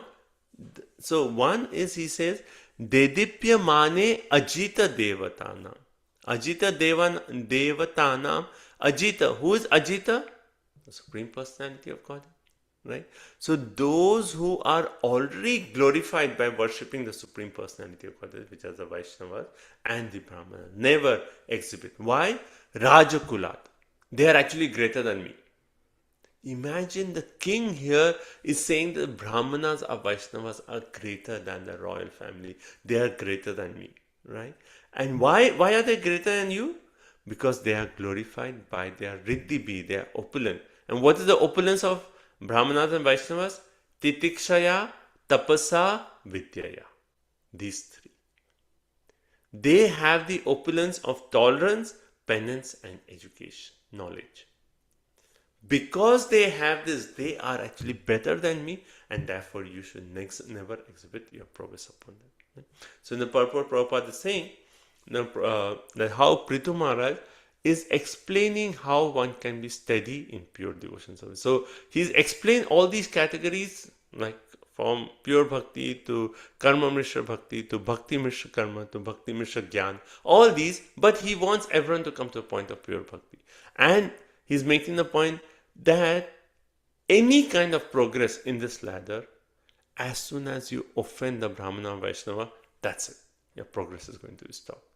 And Prabhupada in this purport, he quotes the section from when Mahaprabhu gives instructions to Rupa Goswami.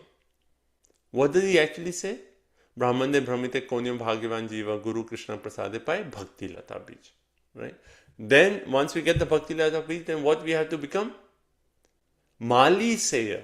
You have to become a Mali. You have to become a gardener. Gardener, and then what you have to give every day? Shravanadi Jal. Right? Jal. You have to give water, but what is a Jal? Shravanadi. Hearing every day. But then what is the next verse after that? You have to create a fence. You have to protect that. It is so fragile, that bhakti creeper, that you have to protect. And what is the protection?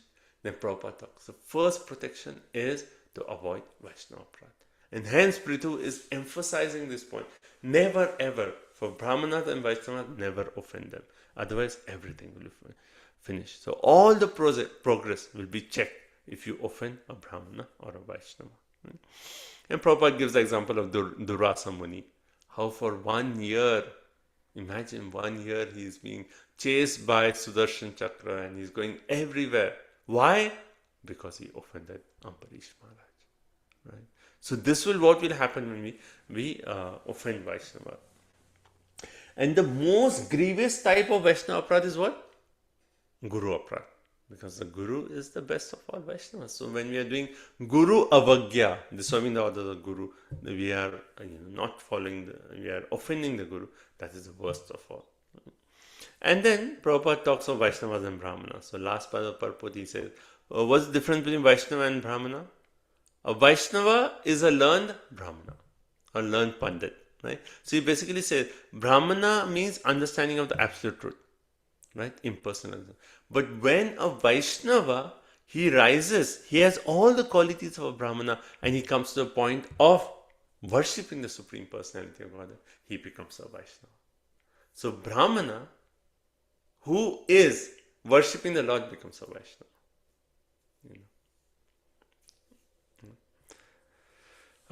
So Prabhupada says Brahmana's qualifications are mentioned in Bhagavad Gita, Sama, Dhamma, Titikshava. All the above qualifications plus engagement in transcendental devotional service is a Vaishnava. Okay. And Prabhupada also gives another example how the Yadus were destroyed due to offense. Everyone knows the story, right? In Bhagavatam, the story of how they actually went to the sages and said, like, Shamba, they dressed him as if he's pregnant. And they come and say, like, oh, is this a boy or a girl? And the sages say, what is this? They're making fun of us? Whatever that is going to be the cause of destruction of their entire dynasty. Right? So even Prabhupada is giving, even the Yadus, they offend the sages, and even all the Yadavas, they annihilated just because of that. So how powerful, how destructive is Vaishnava and Brahmana Aparad? Okay, that's the first verse here. Then 38th verse.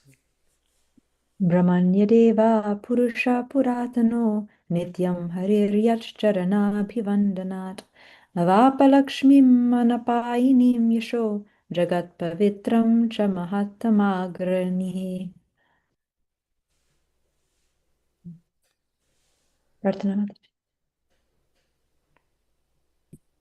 The Supreme Personality of Godhead, the ancient eternal Godhead, who is foremost among all the great personalities, obtained the opulence of his staunch reputation, which purifies the entire universe by worshipping the lotus feet of those Brahmanas and Vaishnavas. Yes. See, what is the Lord saying here? So first verse he said, okay, we should not offend. Right?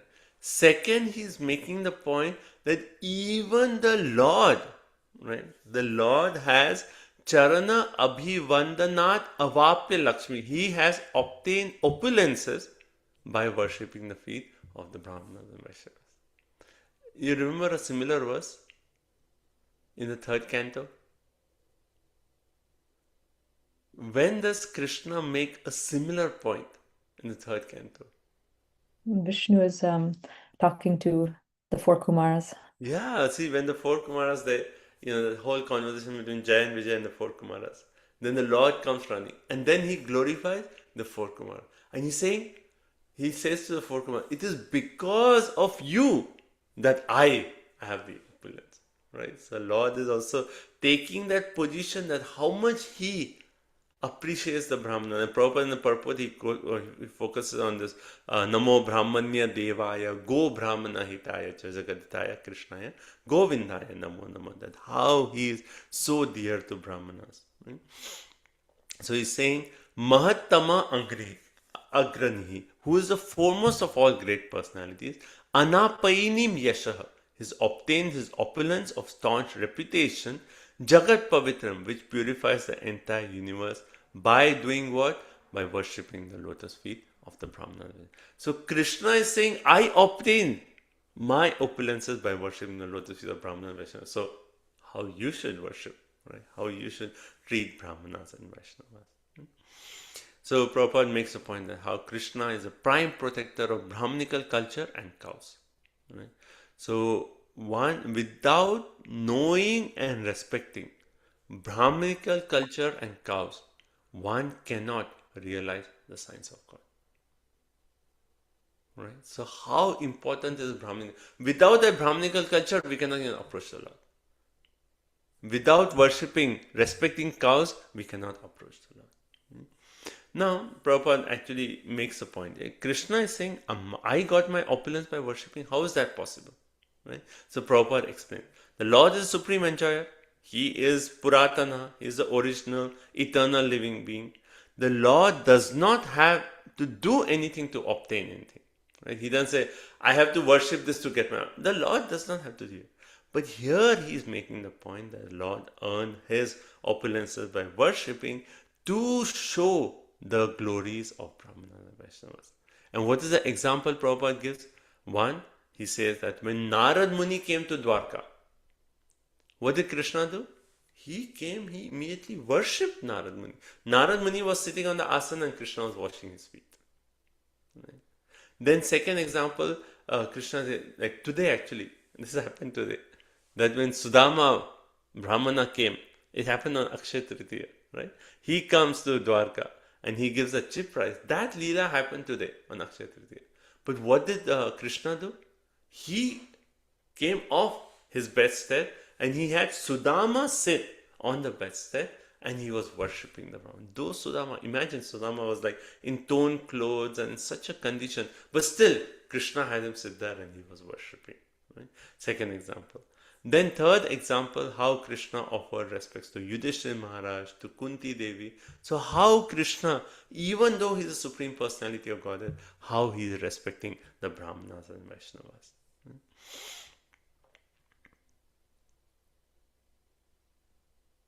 Okay. Right. So that's the main point. So okay. Is the verse clear? Like Krishna to, so 2 points we have read. One is how, first verse, Prithu Maharaj is saying how you should never offend a Brahmana and Vaishnava. Otherwise, wherever you are, that's it. Your progress will be checked. Second verse, they are so glorious that even I worship them. My glory is because of me worshipping them. Right? So how glorious they are. Therefore, you should all worship Brahmanas and Vaishnavas. Okay, so let's take the questions and then we'll take a break and then we'll come back. The questions? Hare Krishna, Prabhuji. Prabhuji, here Prithu Maharaj is glorifying Brahmanas, but Prabhupada is writing in the purport of text 37, last paragraph on page 100, he's saying, in the Brahmana stage, one's understanding of the absolute truth is mainly based on the impersonal view. That is offensive, right? We said that that's worse than even being the atheist. There is a difference between Brahmavadis and Mayavadis. Why Prabhupada is saying that the Brahmanas, their understanding is on impersonal view? Yes, because they are Brahmavadis, right? So if you see in the stage that who are Brahmanas? Brahma Janati iti Brahmana. Brahma Janati. Brahma is like Brahman. They have understanding of Brahman. Right? Now, what is the difference between them and Mayavadis? Mayavadis, they know Brahman, but they say that the form of the Lord is Maya. See, when you go back to the verse, Varanti tat tattvavidas tattvam yajnanam apayam brahmeti paramatmeti bhagavaniti shabdete. 3 aspects of realization of the absolute truth. Either you realize Brahman, higher realization Paramatma, higher realization Bhagavan. Now, if someone has just come to the understanding of Brahman realization, is he an offender? No, he's come to a very high stage. But only when he derides that highest form, then he becomes an offender. Like the 4 Kumara, they were what? Brahman realized. Right? And then we say even Sukadeva Goswami, in the womb he was Brahman realized. Right? So they have realized that impersonal, all-pervasive aspect of the Lord, but they are not offending that personal form of the Lord. Right? As soon as they offend and say like, oh no, this Brahman is the highest person. When the Lord comes as avatar, that is, he's just taking some form of goodness. That is offensive. That is the Mayavad. So there's a big difference between Brahmavadis and Mayavadis. Brahmavadis, they are on the progressive state. They have come to Brahman and they can progress further by mercy of Vaishnava. Mayavadis, that is, they have come to Brahman, but they are offending the personal form. Right? So Mayavadi, Krishna Aparadi. This is not the definition of Brahmanas we use in day-to-day life, right? No, Brahma Janati iti Brahmana. Like Prabhupada quotes that, right? Brahma Janati iti Brahmana. Who is a Brahmana? Who knows Brahman? Thank you, Prabhupada Madhukesha. Rohini Prabhu? Yeah, Prabhu. Yeah, Prabhu, just for like practical purposes, like, when we say that, we should respect Brahmana and Vaishnavas. So, like, Brahmanas, like, both by birth and by karma, right? Like, just, I mean, even though our emphasis is more on karma, like, by activities, but like, even the Brahmanas, even the person who has been born in a Brahmana family, like, I mean, You know how, I think it comes in the purpose later on, how Prabhupada actually quotes the Shastra and he says, like, how in Kali Yuga, the demons take birth as Brahmanas. It'll come in the next few purpose. So to make the point that when Prabhupada did not give so much weight to those who are caste of Brahmanas, who just claim Brahman, I am a Brahmana because of birth. Prabhupada did not give so much emphasis to them.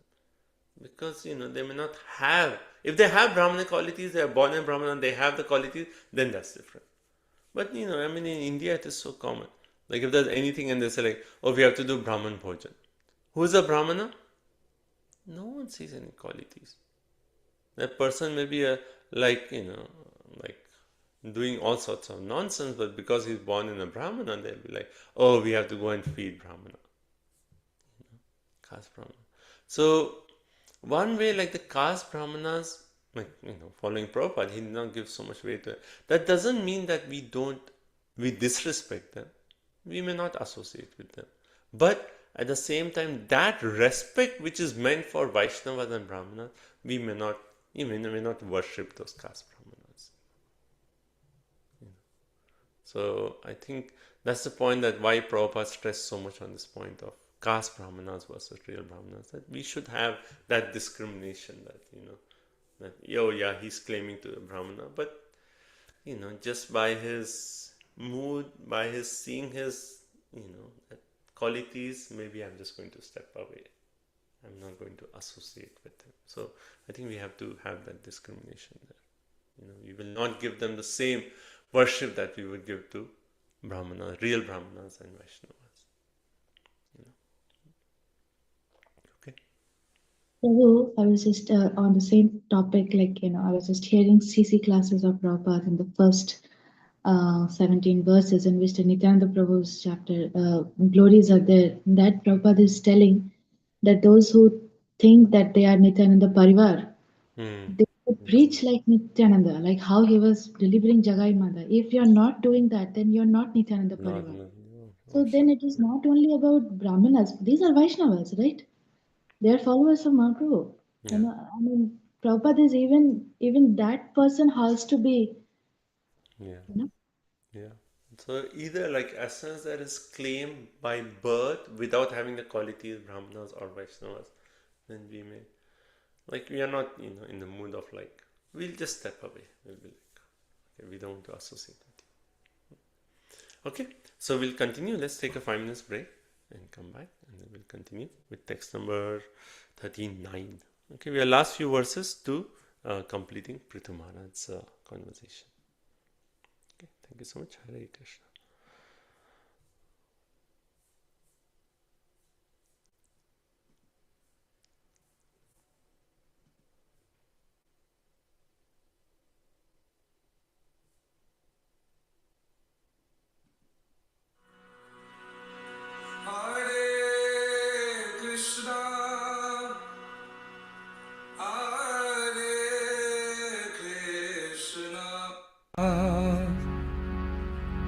Krishna,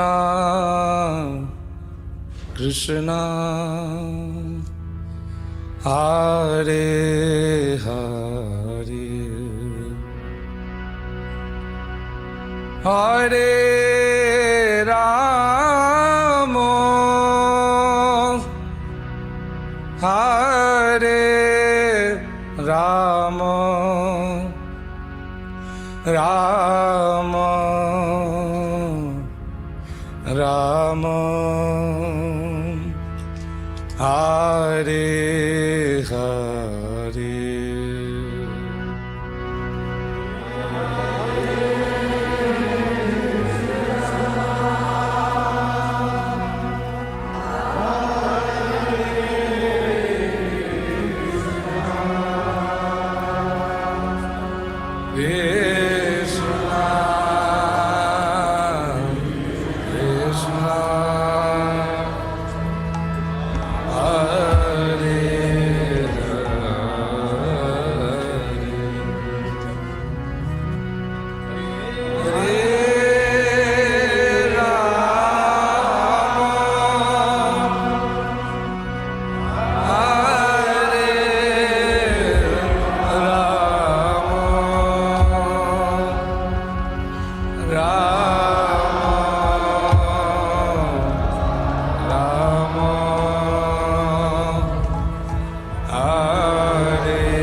Hare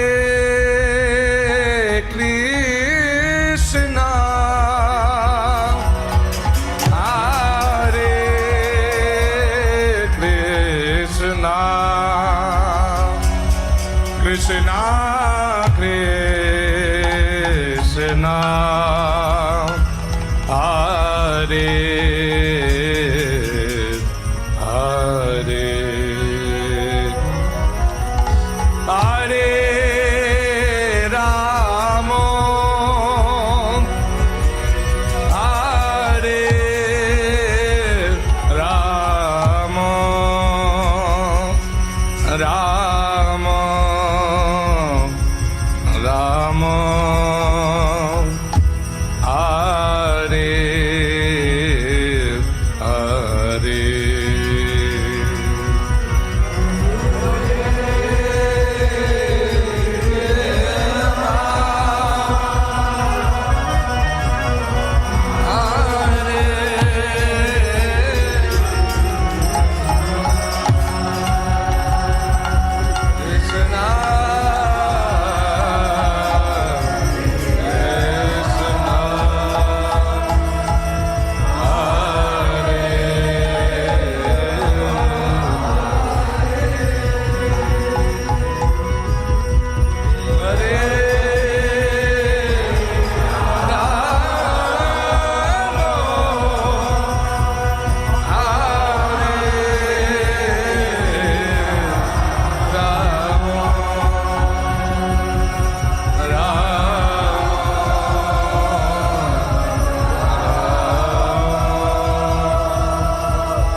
Rama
Okay, Hare Krishna everyone. So please come back as we'll continue.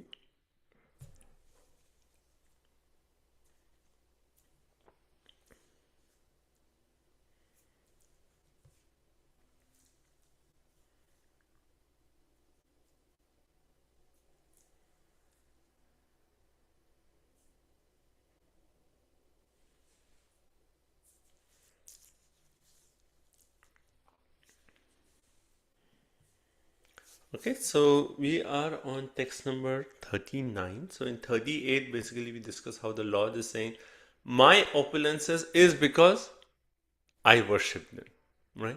Therefore now, next verse is going to say like, okay, you also follow yad yad acharit shreshtas tat tat evitaru. How the Lord is worshipping, even you all also worship. So 39, he'll actually make that point. So let's read the Sanskrit.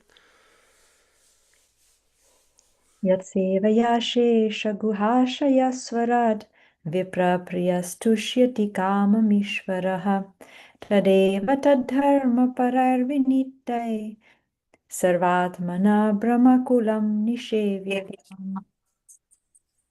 Hare Krishna. The Supreme Personality of Godhead, who is everlastingly independent and who exists in everyone's heart, he is very pleased with those who follow in his footsteps and engage without reservation in the service of the descendants of Brahmanas and Vaishnavas. For he is always dear to Brahmanas and Vaishnavas, and they are always dear to him. Hare Krishna. So yet sevaya, by serving them, serving who? Brahmanas and Vaishnavas, then the Lord who is Ashesha, who is unlimited, who is Guhashaya, who is in the heart of every living entity. Guha means cave. Ashaya means one who resides, the one who resides in the inner core of our heart or the cave of our heart, who is Swarat. So three qualities of the Lord. That Lord who is unlimited, who is dwelling within everyone's heart, who is fully independent, Tushyati. Right? We discussed Tushti today morning, right? Tushyati. Tushyati means he becomes satisfied. So what is the way you can satisfy the Lord who is unlimited, who is in our heart, who is fully independent? By worshipping Brahmanas and Vaishnavas. And then further it says, Viprapriya. Why? Because as the Lord is very dear to the Brahmana and Vaishnava. So you serve Brahmana, you serve Vaishnava, then the Lord is pleased. Tad dharma parahi. By following, because the Lord said, I gain my opulence by worshipping them, so you follow the footsteps of the Lord. Vinitahi, with humility, sarva atmana, with all respects or without any reservation. Brahmakulam nisevyatam. In this way, always being engaged in the service of Brahmanas and Vaishnavas. So, you all, everyone, let's serve Brahmanas and Vaishnavas with all respect, with all humility, following the footsteps of the Lord. Okay?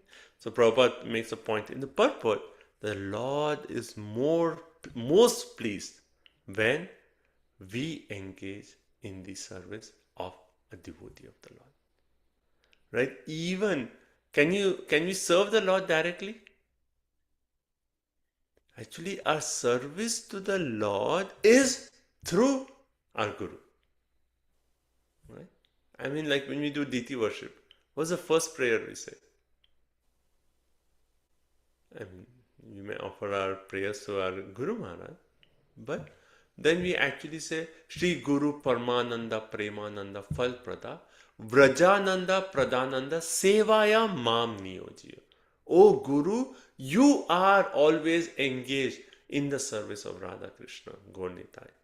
Please engage me in your service so I can assist you in your service to Krishna. Right? So in that mood, so Prabhupada makes a point. Service to the Supreme Personality is not directly done, but always through the service of Brahmanas and Vaishnavas. And he actually says, he quotes Narottam Das Thakur, Charya Vaishnava Seva Nistara Paiche Keva.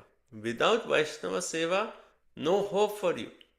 So engage in Vaishnava Seva, by which Krishna will be pleased. Right? Krishna will be pleased. And then also Prabhupada makes another point, how the Lord is so complete, he does not need anyone's service. But when you serve a Vaishnava, then the Lord is very pleased. It is for our own benefit. Right? Which is that verse? You know, remember? Prahlad Maharaj actually makes the point and he says, like, who am I to glorify you? But when I speak these words, then I will be benefited. Just like when you decorate the face of a person, then the image is also decorated. Similarly, for my own benefit, I will offer this seva. So, for our own benefit, in our best interest. So, Prithumara is saying, for all of you, the best interest for all of you is to worship Brahmanas and Vaishnavas, as the Lord Himself is doing. Okay. Text 40. उमालभेतान्नतिवेलमात्मनः प्रसीदतोऽत्यन्तशमं स्वतः स्वयं यन्नित्यसम्बन्धनिषेवया ततः परं किमत्रास्ति मुखं हविर्भुजाम्. Hare Krishna, Prabhuji, Mataji. By regular service to the Brahmanas and Vaishnavas, one can clear the dirt from his heart and thus enjoy supreme peace and liberation from material attachment and be satisfied. In this world, there is no fruitive activity superior to serving the Brahmana class. For this can bring pleasure to the demigods, for whom the many sacrifices are recommended. Hare Krishna. Okay. So basically here he says, Puman labheta anati velam. So if you worship Brahmanas and Vaishnavas, then anati velam, very soon, without any delay, you will achieve what? Atmanaha prasidata. How many of you want Atmanaha prasidata? So Atmana prasidata means satisfaction of our Atma, of our soul, of our mind. Right? And how can we achieve that? By serving Vaishnava. So two benefits are there. Atmana prasidata, and second is Atyanta samam. Atyanta samam means the greatest peace, right? Like sama, dhamma, titiksha, samam. Atyanta samam, the greatest peace, which Vishwanath Chakravarti Thakur actually translates as liberation. These two, satisfaction of the soul and greatest peace, they can be swataha, automatically achieved by worshipping the Vaishnavas. Therefore, Nitya Sambandha Nisevaya, by dint of regular service to the Brahmanas, Param, one can attain a superior perfection in comparison to any other activity, in comparison to performing sacrifices, demigods. Actually, there is no activity more superior than worshipping the Brahmanas and Vaishnavas. Right? Can you say any other activity that's superior to worshipping a Vaishnava? Even worship the Supreme Personality of Godhead is not superior than this activity. Because our service to the Lord is also through service to Vaishnava. So this is the highest activity one can do. And what is the result? Atmana prasida, satisfaction of the self. Prabhupada he quotes, Prasade sarva dukhanam, hanir asyopajate, prasanna chetaso hi aso. Right? Buddhi paraya vatishtate. Right? So, Vaisheshika Prabhu, like, if you remember, like after he chants prasadam prayers, right? Mahaprasade Govinde, after they chant this verse, which is Bhagavad Gita 265. Right? What do they say? Prasade sarva dukhanam. Just by having Krishna prasadam. I know everyone's getting hungry, time for breakfast, prasadam. When you have Krishna prasadam, what will have? Prasade sarva dukhanam. All your miseries will be vanquished just by honoring prasadam. And then, hanir asyupajate prasanna chetaso. Right? The same word. Here it says Atmana prasanna, and the same word is prasanna cheta. Cheta again means consciousness. And our consciousness, we will feel the satisfaction within. Right? So Prabhupada makes a point in the purport, unless one is self-satisfied, he cannot be free from the miserable condition of life. Right? Unless that satisfaction is there within, we will always be subjected to the threefold miseries of life. Therefore, you want self-satisfaction, you want that Atmanaha Prasidata, therefore you should do what? Serve Vaishnavas, serve Vaishnavas, serve Vaishnavas. Imagine the king of the emperor of the world is telling all the citizens, do Vaishnava Seva. And what is Mahaprabhu's movement? Three things, right? Harinam, Jivedaya, Vaishnava Seva. Right? And basically here, Pithu Maharaj is focusing on that Vaishnava Seva. Prabhupada in the purport also quotes this, Tadera Charana Sevi Bhakta Sanevas Janame Janame Hoy E Abhilash. Because this is the highest, our only aspiration is Janame Janme. I don't want even liberation. Birth after birth, just give me one thing. Tadera Charana Sevi. That's service to the Vaishnavas. That's what I want. Every life, I only want to serve Vaishnavas. And Prabhupada further, he makes a point in purport. He says, our spiritual atmosphere can be maintained only by living in the society of devotees and serving the order of the Guru. Our bhakti is also dependent on Vaishnava Seva. If you are not doing Vaishnava Seva, we cannot even maintain our spiritual life. That's how the importance of Vaishnava Seva. And of all the Vaishnavas, the spiritual master, of all the Brahmanas, the spiritual master is the best of all Brahmanas, right? So this is a point I quoted earlier. In Varaha Purana, it actually says, Rakshasa Kalim Ashritya Jayante Brahma Yonishu. Rohini Prabhu was asking this question, right? So here what this Prabhupada is quoting and saying what? That in Kali Yuga, demons take birth in Brahmana families. Right? So who are these? Those who actually claim Brahmana Vaishnavism by heredity birth. Because my father is this, therefore I am, without having the qualification. And Prabhupada says that is basically demons who have come just to enjoy Brahman Bhoj, get all the worship, all this. That's what they want, right?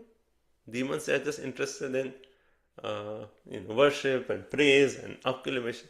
Say, okay, Brahmanas, easy. I just take birth, everyone will worship me. That's what I want. Right? So in Varaha Purana, it is said that demons will take birth in Brahmana families in Kali Yuga. Therefore, when we say, yes, service to Brahmanas, service to Vaishnavas, but we have to discriminate and see who is a true Brahmana, who is a true Vaishnava. Right? Okay, next verse. In Varahadev also there is demons taking birth in Brahmana families.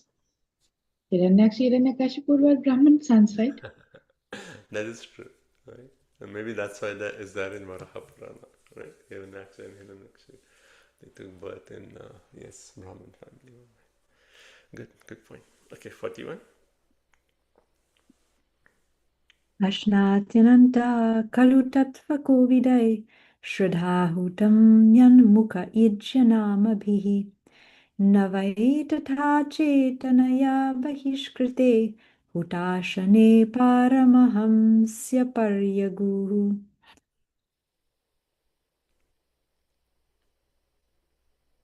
Ushalya Mataji. Yeah. Hare Krishna. Translation, Srila Prabhupada ki jai. Although the Supreme Personality of Godhead, Ananta, eats through the fire sacrifices offered in the names of the different demigods, he does not take as much pleasure in eating through fire as he does in accepting offering through the mouth of learned sages and devotees, for then he does not leave the association of devotees. Hare Krishna.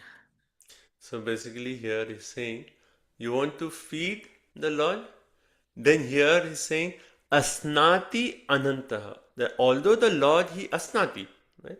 Our famous verse, Patram Pusham Phalam Toyam, right? Asnati, right? He eats. Hutam Ijjam Nama Bhi. He eats through yagya. When yagya you do swaha, then through the mouth or through the yagya, he is eating through the fire, he is eating. But now why? He does not take as much pleasure as eating through that yagya than when he does yat mukhe tattva kovida, when he eats through people who are tattva kovida. Who is tattva kovida? One who knows. Kovida means not COVID. Kovida. Kovida means one who is intelligent, right? The other verse in the first canto, 5th chapter, it says, Prabhupada often quotes that verse with Kovida, right? What's that? 1:5:16, I think.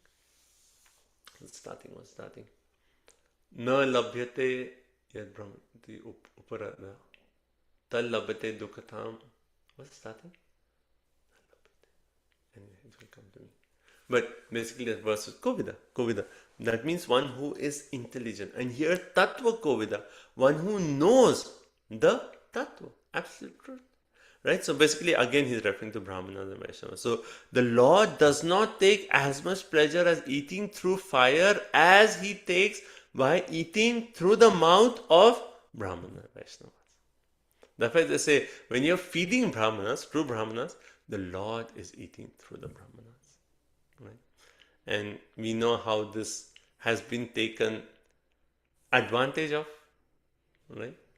And he says like, you're not a Brahmana unless you have a big belly.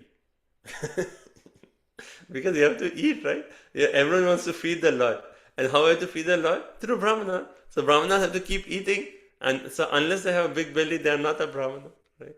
So that has been on the lighter side. But here, Krishna takes so much pleasure. When you feed Brahmanas and Vaishnavas, Krishna is so pleased.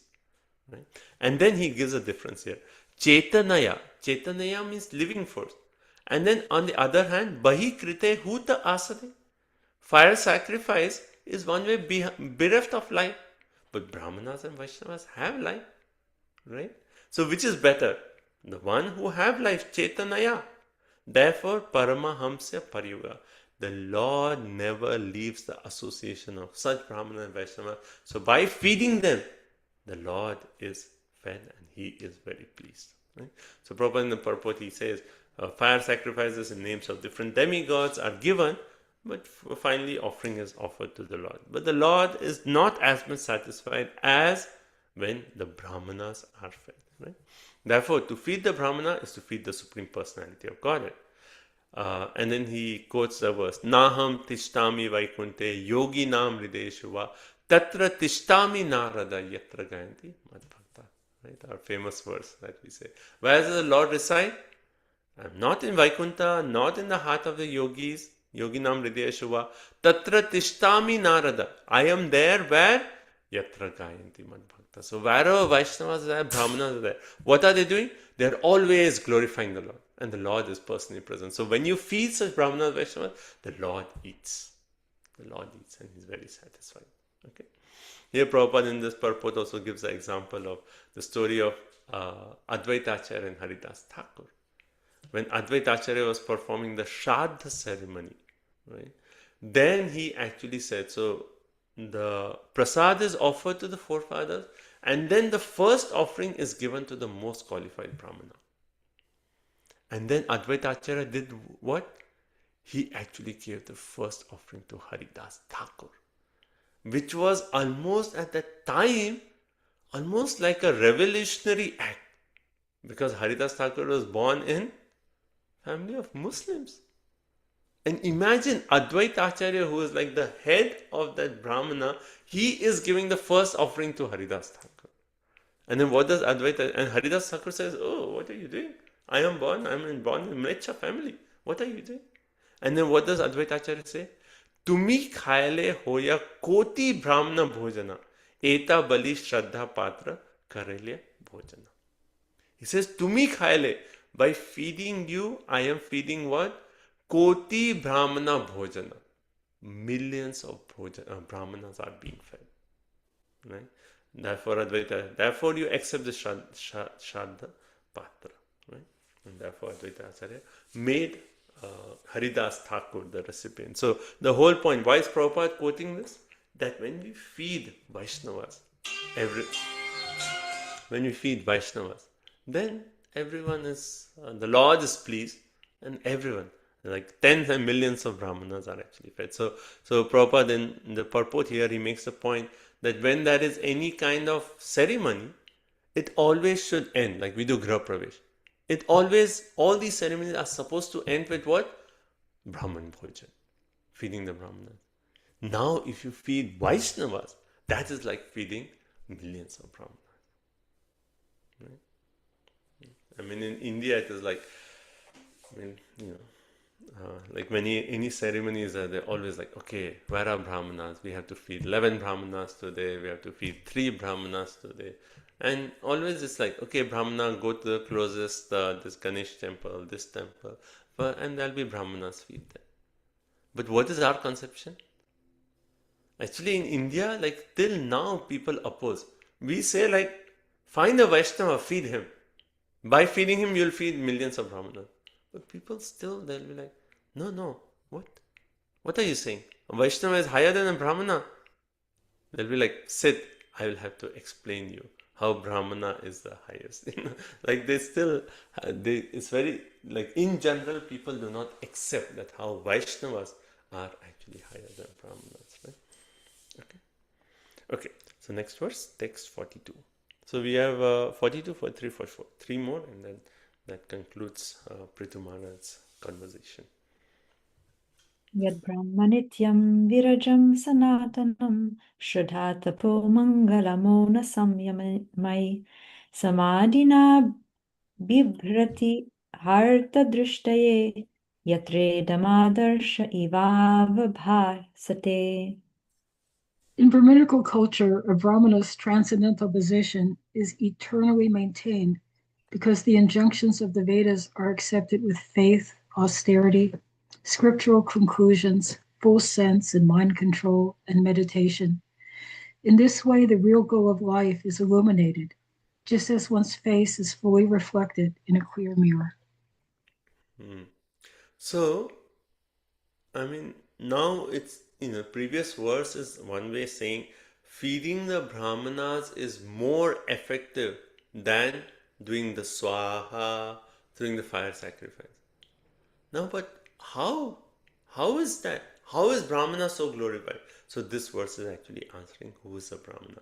And it says a brahmana, his position, nityam, eternally, virajam, without contamination. Why a brahmana's position is eternally without contamination?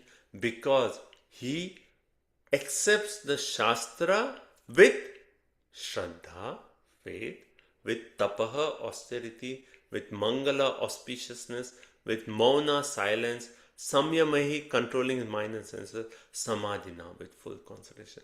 Because he accepts the shastras and has all these qualities has all these qualities, he is eternally without contamination. This is the glories of a brahmana. Therefore, it says, Bibharti, he can illuminate artha, the real purpose of the Vedas, right? Drishta yatra idam adarsha eva avapase. Just like one face is fully manifested in clear mirror, right? So, the example here is actually saying that how, if the mirror is clear, then everything is clear.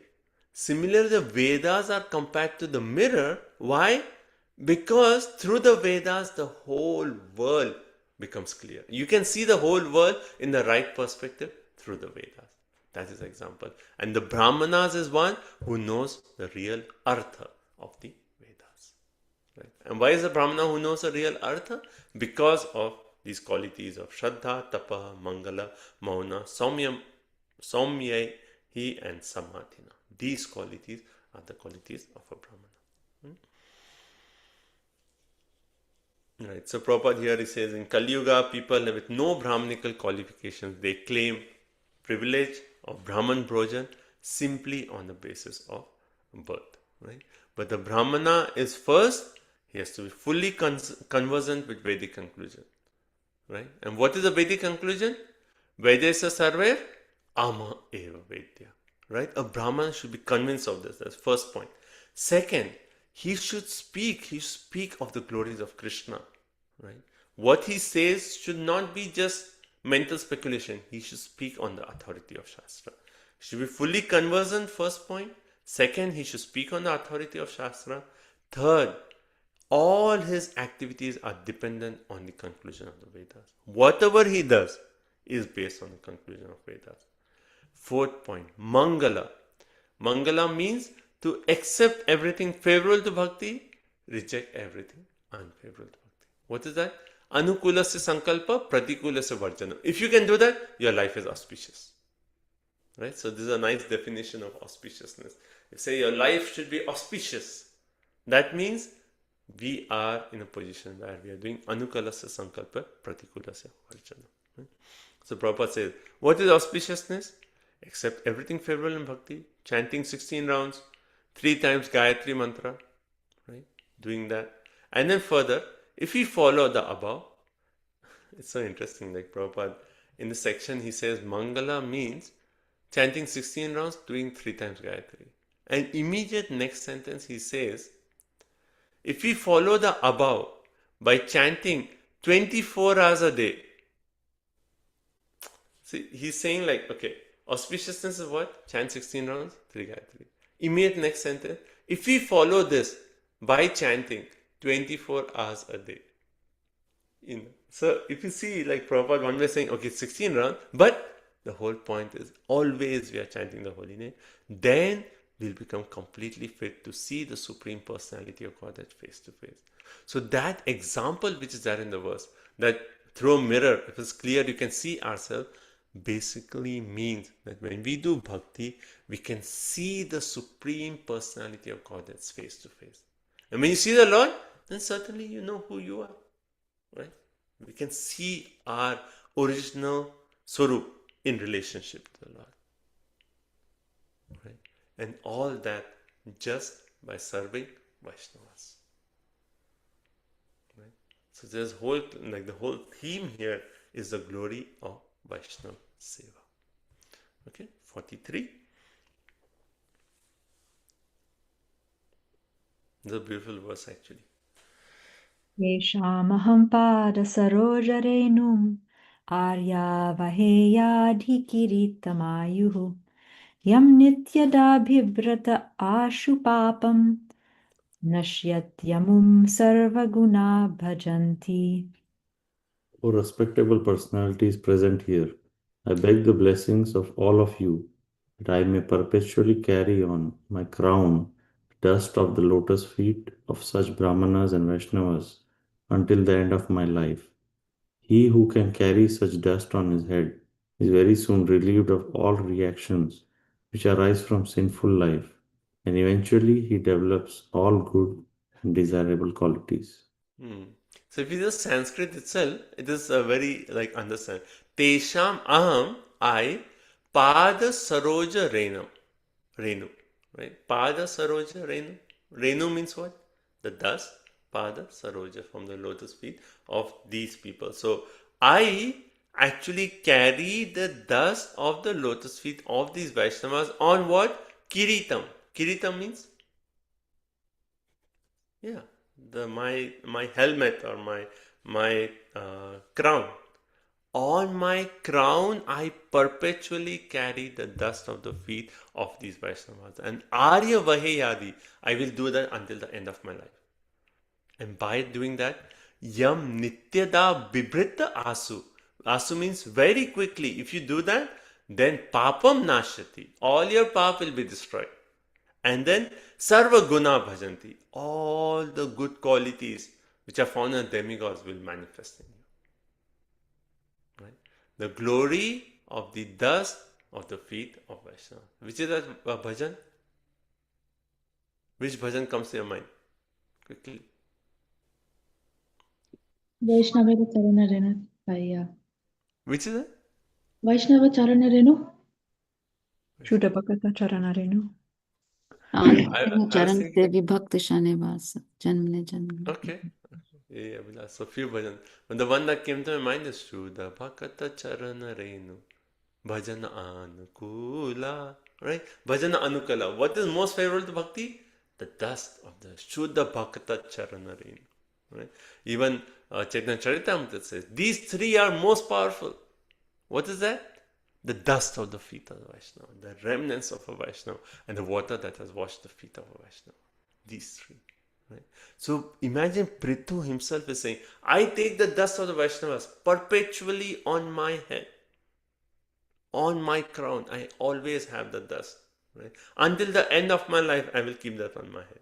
And by that, papam nashati, all sinful reactions will be destroyed, and sarva guna bhajanti, all the good qualities will manifest.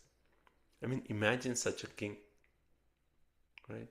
I mean, imagine staying in a kingdom where the king is saying, oh, all citizens, do Vaishnava Seva. Take the dust of the Vaishnavas on your head. So Prabhupada here, in the purport, he actually quotes verses from, one is 5:18-12. Yasyasi bhaktir bhagavati akinchana sarvair gunes tatra samasate sura harava bhaktasya kuto mahadguna manorathena nasati dhato bhayi. That only that all the qualities of the demigods actually manifest in a person who actually takes to devotional service. Then he quotes the next verse, which is 7:5-32, which actually says, Naisham matistavad urukramangim spishasti anartho pagamo yad artha mahi yasham pada rajobhishekam nishkinchana nam na vrinita yavat. What does Prahlad tell Hiranyakashipu? He says this bhakti cannot be developed by our own endeavor. The only way we can get bhakti is what? We have to do our abhishek. We have to do our own abhishek. With what?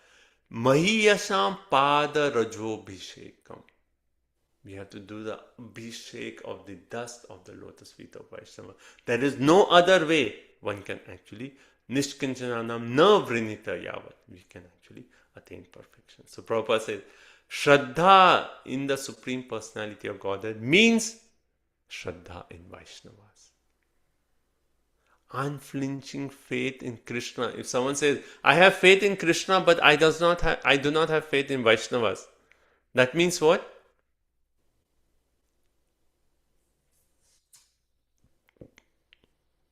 He's a Kanishta Vaishnava. He's a Kanishta. Right? Kanishta, they just see, oh, Krishna in the temple, but they don't give faith to. It's a Kanishta. So, faith in Krishna means faith in the Vaishnavas.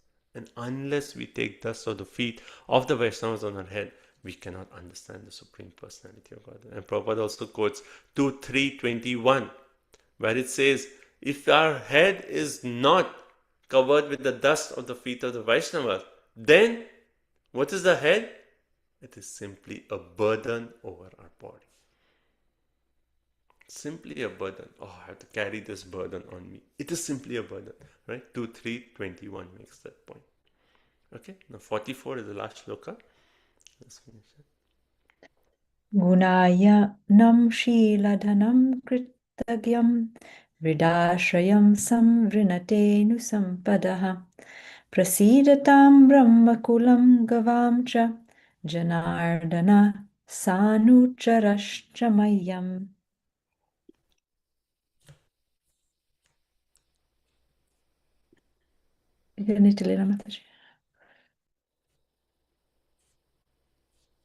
Whoever acquires the Brahminical qualification, whose only wealth is good behavior, who is grateful, and who takes shelter of experienced persons, gets all the opulence of the world. I therefore wish that the Supreme Personality of Godhead and his associates be pleased with the Brahmana class, with cows and with me. So, basically, this is the last verse that he says. He says, Guna Ayanam, one who has acquired all the good qualities. Shila Dhanam, whose wealth is what? Shila. Shila means good behavior. Vriddha Ashraya, one who takes shelter of the learned. Vriddha. Kritagyam, one who is grateful. So, 4 qualities he says. Right? One who has developed good qualities, one whose wealth is good behavior, one who takes shelter of the vriddha, the learned, and 4th, one who is grateful. Then, samvrinate anu sampada. He'll attain all the sampada, all the opulences.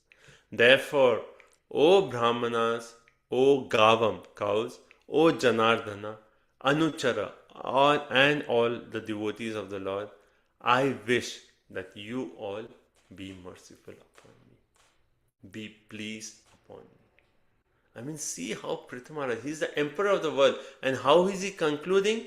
He's saying, all of you, he's concluding the instruction by saying, all of you, you acquire good qualities. And how do you acquire good qualities? Previous verse, by worshipping the Brahmana. Good behavior, by taking shelter of the learned, by being grateful. Then you all will be successful. And therefore he's praying, Brahmanas, cows, the Lord, and the associates of the Lord, Anucharaha, you be pleased upon me, have your mercy upon me. Right? So Prabhupada again quotes, Namo Brahmanya Devaya, Go Brahmana Hitaya Cha. He says, in a society where Brahmanas or Brahmanical culture, where cows are protected. Okay, he makes a point. In a society, wherever Brahmans and Brahmanical culture is there, then cows will be protected. So that's why I was making the point that the whole system, if there are no Brahmanas, if no Brahmanical, the whole Varnashram system will fall apart. And the Brahmanas are giving wisdom to actually keep the Varnashram and guiding the entire society. Prabhupada in his purport also talks of Vriddha. Vriddha one way means someone who is advanced in age. But actually real Vriddha is who? One who is advanced in knowledge. Someone may be very learned, right? And someone may be very advanced in age, but he may say, oh, Swamiji, after that, everything is over. Like Prabhupada quotes someone, right? He says oh, I met so-and-so person. He said, Swamiji, after that, everything is over. Like, what's the use? We don't want to say Vriddha Ashraya of such a person. We want to take Vriddha Ashraya of a person who is learned in wisdom, who is advanced in wisdom. And then the next point Prabhupada focuses on is the word of Kritagyam. Kritagyam means grateful. And he's pointing out in this purport that how devotees should feel grateful at every moment. Grateful for the mercy of the Lord. Grateful that how the Lord is maintaining and protecting us. Right? And when we have that mood of gratitude, and the whole purport, the center of the purport focuses on this mood of gratitude. How it is important for devotees to have gratitude to Krishna. The more we understand how Krishna is maintaining and protecting us, to that extent we feel grateful to him. Right? So how can we develop that gratitude? We'll end with the last point. How can we develop gratitude in our life? One, by our words. We go to the Lord, Radha Golokananda, we offer prayers of gratitude. Thank you so much, Krishna, for giving me an opportunity to serve, to engage in devotee association, to read Srimad Bhagavatam. Gratitude through words. Then second is gratitude to before having prasadam. When we say, when the prasadam plate in front of us, what do? But this is an opportunity to express gratitude to Krishna. Because what is the prayer saying? Oh, a tongue is so voracious, but Krishna, you are so kind that you have given us this prasadam. So second way of expressing gratitude. Before honoring prasadam, we develop the gratitude. So one is through prayers. Second is through before honoring prasadam. Third is everyday morning. How do we develop gratitude? We express our gratitude to a guru. And hence Prabhupada established Guru Vashtakam and Guru Puja. And both these prayers are filled with gratitude to Guru. Vande Guru Shri Charna Ravinda. And then the fourth one is services. The opportunity to offer any kind of service is a blessing. So when we are engaging in any seva, if we are grateful, oh Krishna, I am so fallen, but somehow or other you are giving me this opportunity to serve, we'll develop that mode of gratitude. And so as Radhanath Swami Maharaj makes the point, that gratitude makes our heart fertile for bhakti to actually grow in our heart. If we don't have gratitude, then the heart is like a barren land. And if there's barren land, then how will bhakti actually grow in that land? So, kritagyam, gratitude, right? So, Okay, so these are the instructions. The last few verses are just the citizens are praising. Oh, Prithu Maharaj, so beautiful. What you spoke was amazing, so wonderful.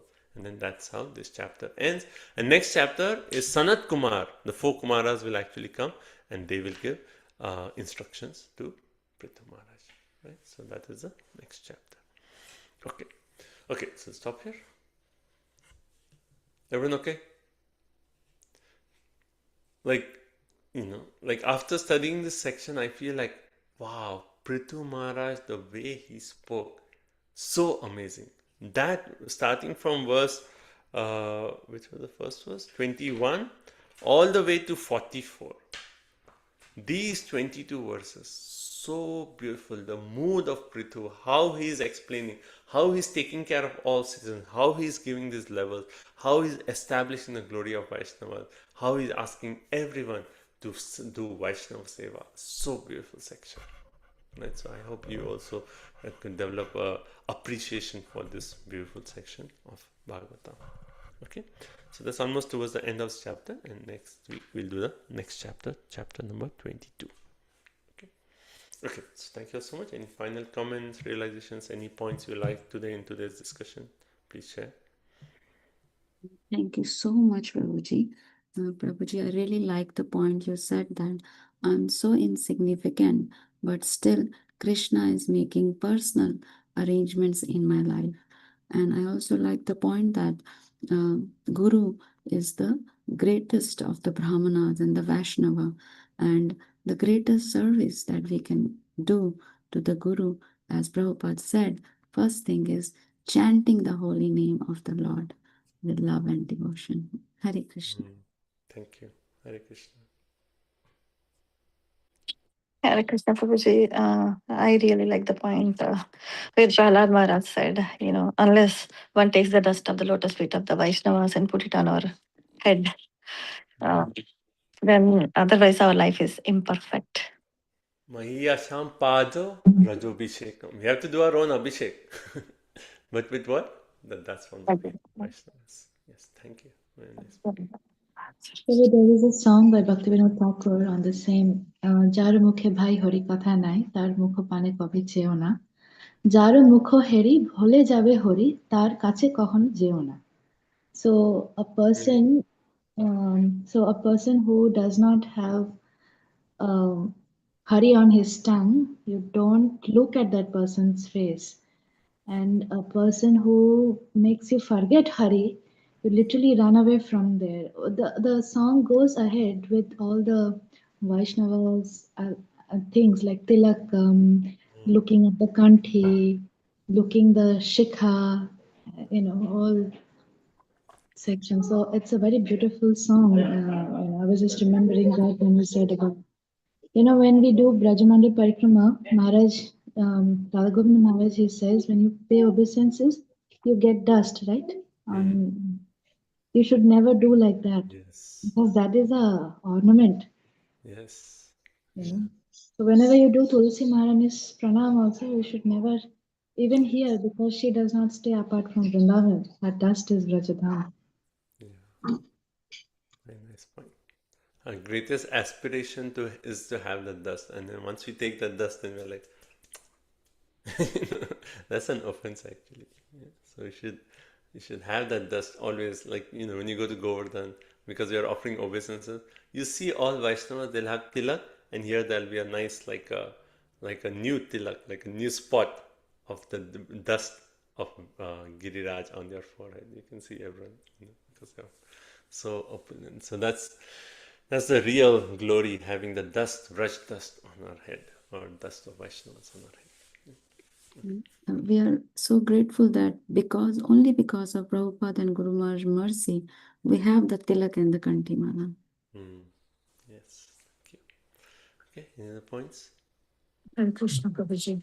In your text 41, a beautiful point about how the Lord eats through the mouths of the learned sages and Vaishnavas and devotees, and not through the yajna offerings.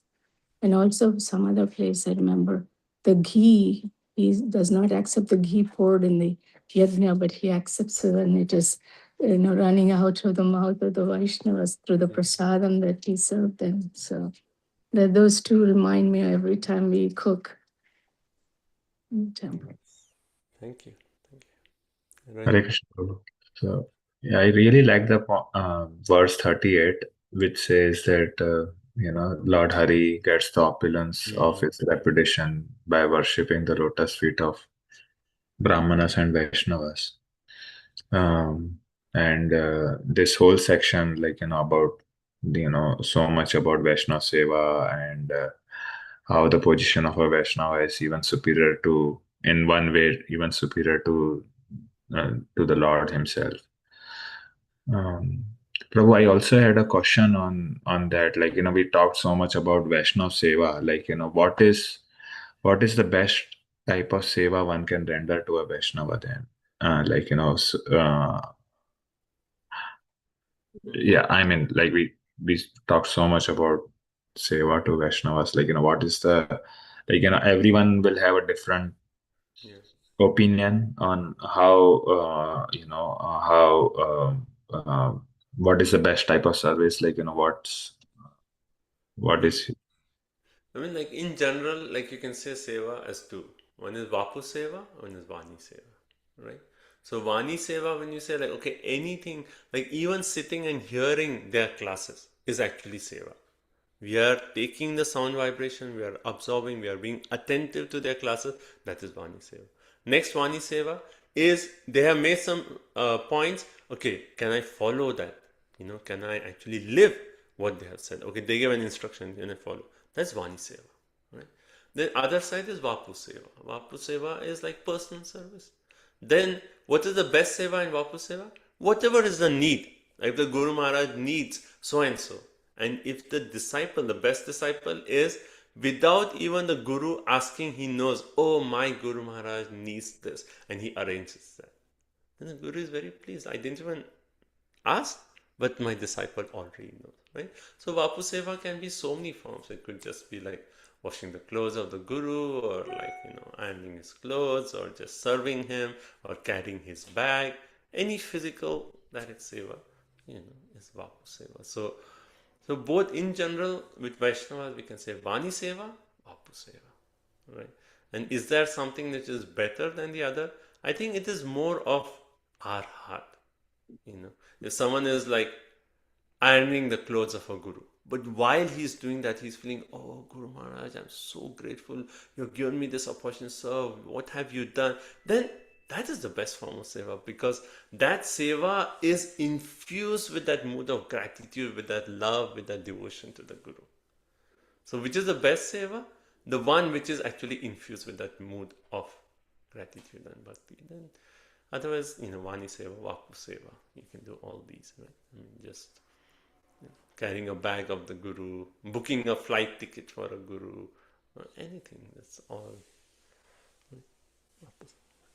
that is That is for Guru position, but we are surrounded by many Vaishnavas, right? So most of us are grihasthas. A grihastha should not be given money, should not be accepted Lakshmi in that sense. There are so many, grihastha should not take Lakshmi from another grihastha, right? So, I mean, how does the feeding is I understand that dadati pratignati goyam akhyati prikshati. That's the only way to do. But is that really considered Vaishnav seva to be to be able to reveal your mind in confidence and giving gifts like that? You're saying with other grahastha devotees? Yeah. So since we are not our Guru is 1 miles away. I mean, even with grahastha gurus, yes, I mean that dadati, pratigranati, gruyamakati, pichati, all those 6 are also one way service, right? So, I mean, again with, grahastha or I mean, we are talking about grahastha, but anyone just going to a Vaishnava and just, asking him how he's doing, how you can serve him. I mean, just that exchange itself is seva actually only. Because unless we actually do that guyamakati prichati, how do we know what would be the best way to serve the Vaishnava, right?